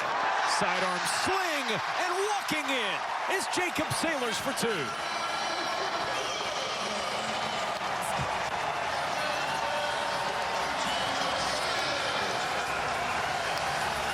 I love it. Bruce Gretkowski thought to himself, you know what, I'm tired of just milking this thing out. We've got him set up. How about McCarron? Just a small play fake, and then you see the secondary biting just a little bit. Keandre Thomas took those 2 steps up right there. Boom. He steps up. Butler is gone. Beautiful route to the inside, then the outside, and an even better throw from McCarron. They've been waiting all day long to try to connect on that deep pass, and they finally do inside of 4 minutes when they needed it most. Love the play call, love the execution. A.J. McCarron told us when things pop up that we can take advantage of, we've got to do that. When the defense gives you something, you've got to make a play, and they were able to do it there. And then the two-point conversion. Sailors easy pickings for two. And the Battlehawks are just about ready, Joel, to start looking ahead to one of the best matchups on the schedule this year in the UFL, maybe the best matchup on the schedule, with Birmingham next week. They didn't want any part of talking about that. We tried. Asking them. Oh, Anthony Beck said, I haven't even watched him. Which, one, I don't believe him. But two, that's fine. That's the right answer to give. And that showdown next week looks like it's going to be an absolute monster as Birmingham, if St. Louis can close this out, which it looks like they will, Birmingham will clinch their postseason berth already even before next week's ball game. Well, it is a big one next week between Birmingham and St. Louis. These are two of the heavyweights in the league. And they're both coming in hot. This is going to be fun. Battlehawks are ready to go. The best offense in the UFL. All the money! The TP flag! Everybody's trying to keep up with Birmingham. Oh, no! Martinez to the air. Look, Sternberger with the touchdown! That's next Saturday, 4 p.m. Eastern on Fox. And Joel, with Birmingham now looking like they have settled on Adrian Martinez as quarterback, that team is clicking on all cylinders offensively. Yeah, they really are. He was great throwing the ball today. I'd be remiss, though, guys. Well, first, let's get downstairs to Devin. Yeah, guys, I'm here with AJ, who just threw an outstanding pass up the sideline. In week one, we heard the sound of you saying, keep the ball in my hands, get the ball in my hands. They put the ball in your hands for those 2 straight plays. How does that make you feel? Well, it feels great. I mean, anytime your team trusts you, listen, I think I got the best OC in the game.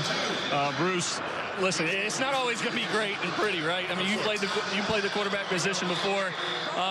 You got to go through struggles, but it's fighting through the adversity and finally putting drives together when you need it. And listen, we got a great group of guys and great coaching staff.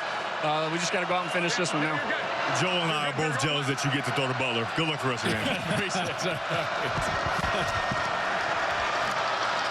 Sinnott going up top, and the catch made by Emmanuel Butler. Boy, this is really the day that the Butler did it in St. Louis on both sides. I tell you, that's absolutely the case, and the clock's going to stop here right before the 2-minute warning before they roll it.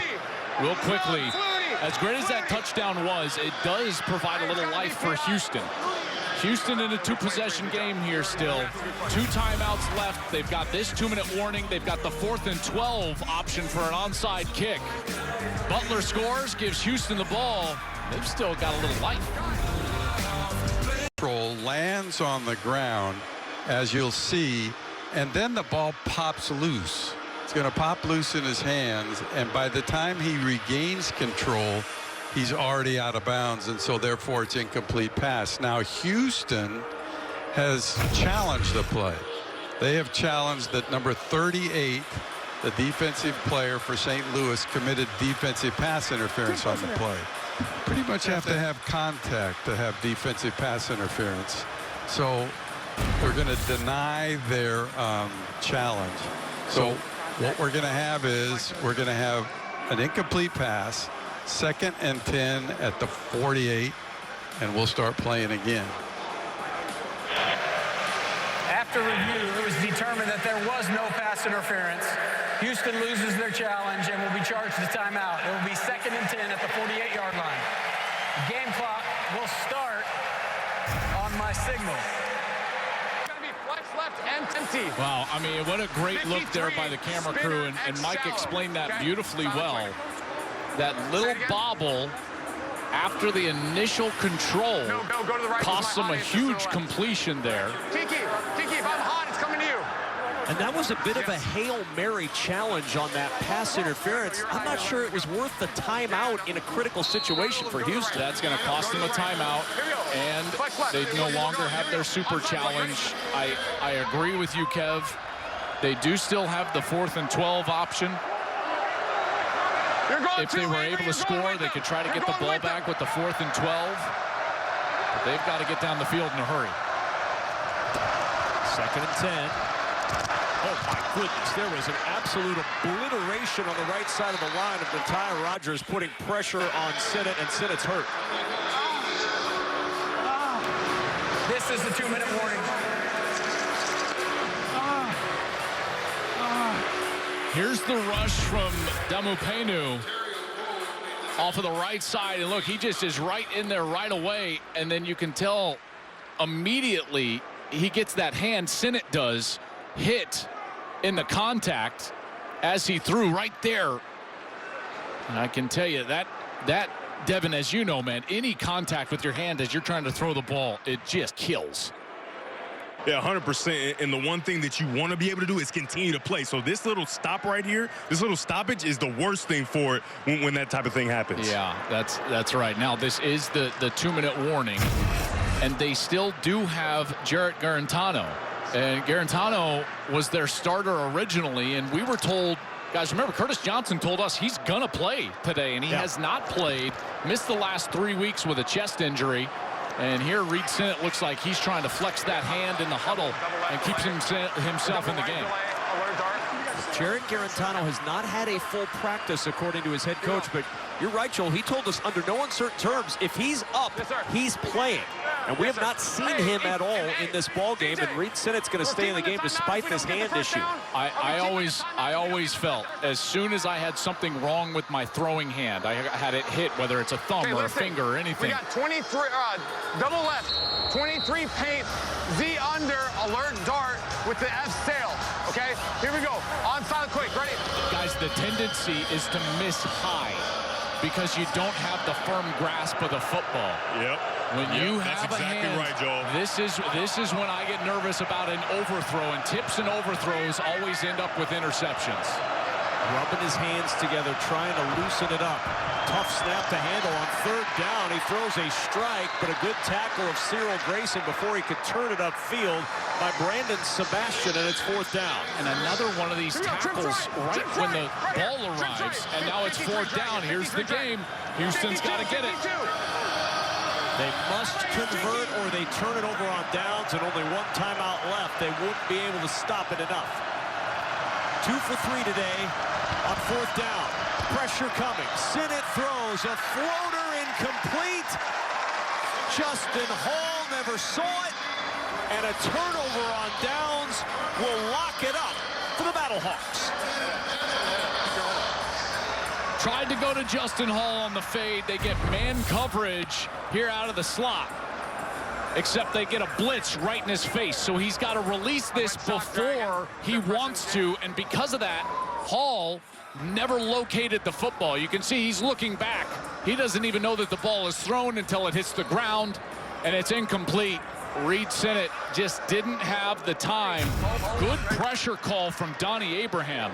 Devin, that's a beautiful job knowing that he can get a free rusher in his face and get that ball thrown before the offense wants it. Good job.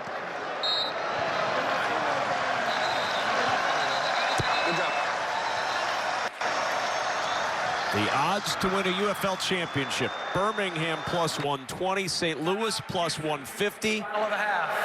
And those two teams meet next week on Fox.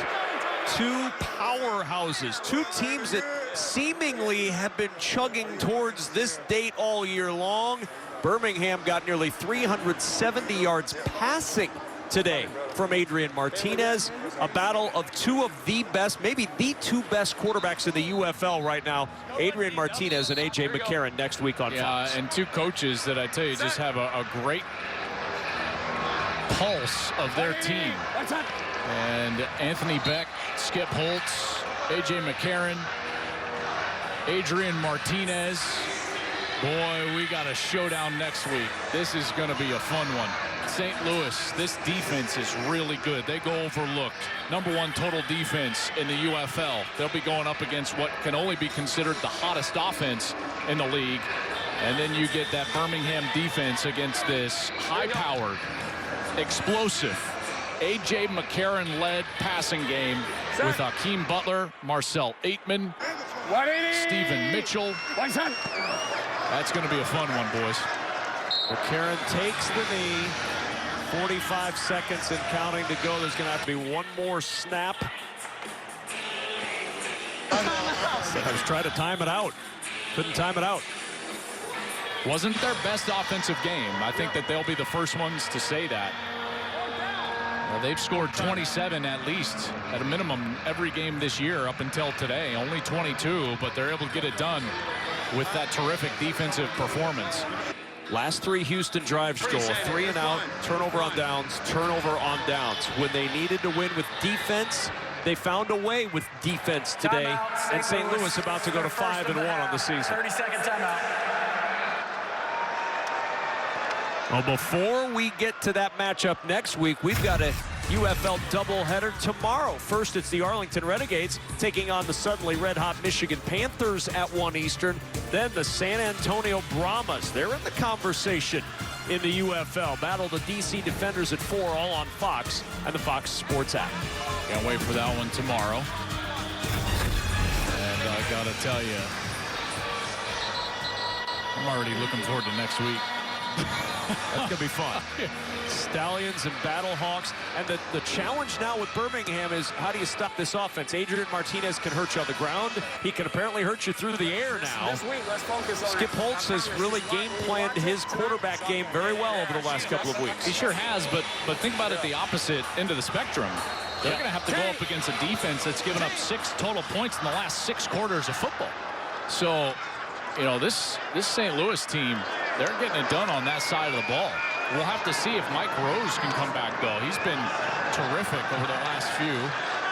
Last week, will just run this one to the end zone, dancing around, and out of bounds for the safety to end this ball game with a St. Louis win.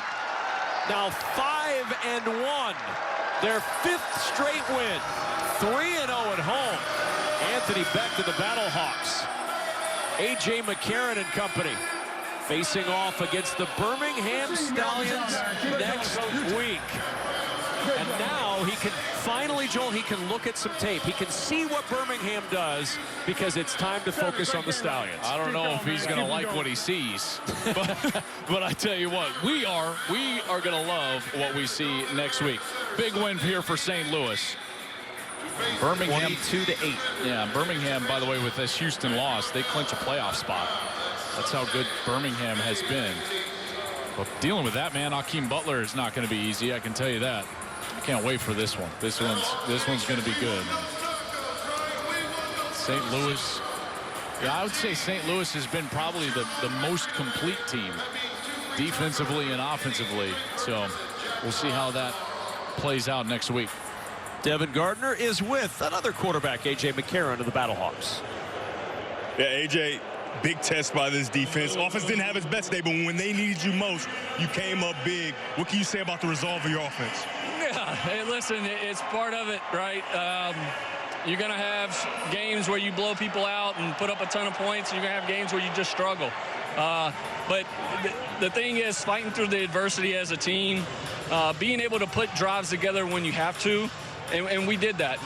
It wasn't great by anybody on offense, but we fought as a team and really put, the drives together when we needed them. Another big test next week in Birmingham. Where you play college football, how excited are you for this opportunity? Yeah, I mean, listen, I hate to say it, it's cliche, but it's just another game. It'll be cool to go back home and play back in the state of Alabama, but for us, I just want us to focus on us, get back to this week of doing everything we need to do, getting back to the normal schedule finally, and let's go out, to Birmingham and get a win. Good luck next week. Appreciate you, Steve. A.J. McCarron and company, they turn their focus to Birmingham next week. Don't go anywhere. We'll be right back with more post-game coverage right after this. St. Louis now 5-1 with a 22-8 win over Houston.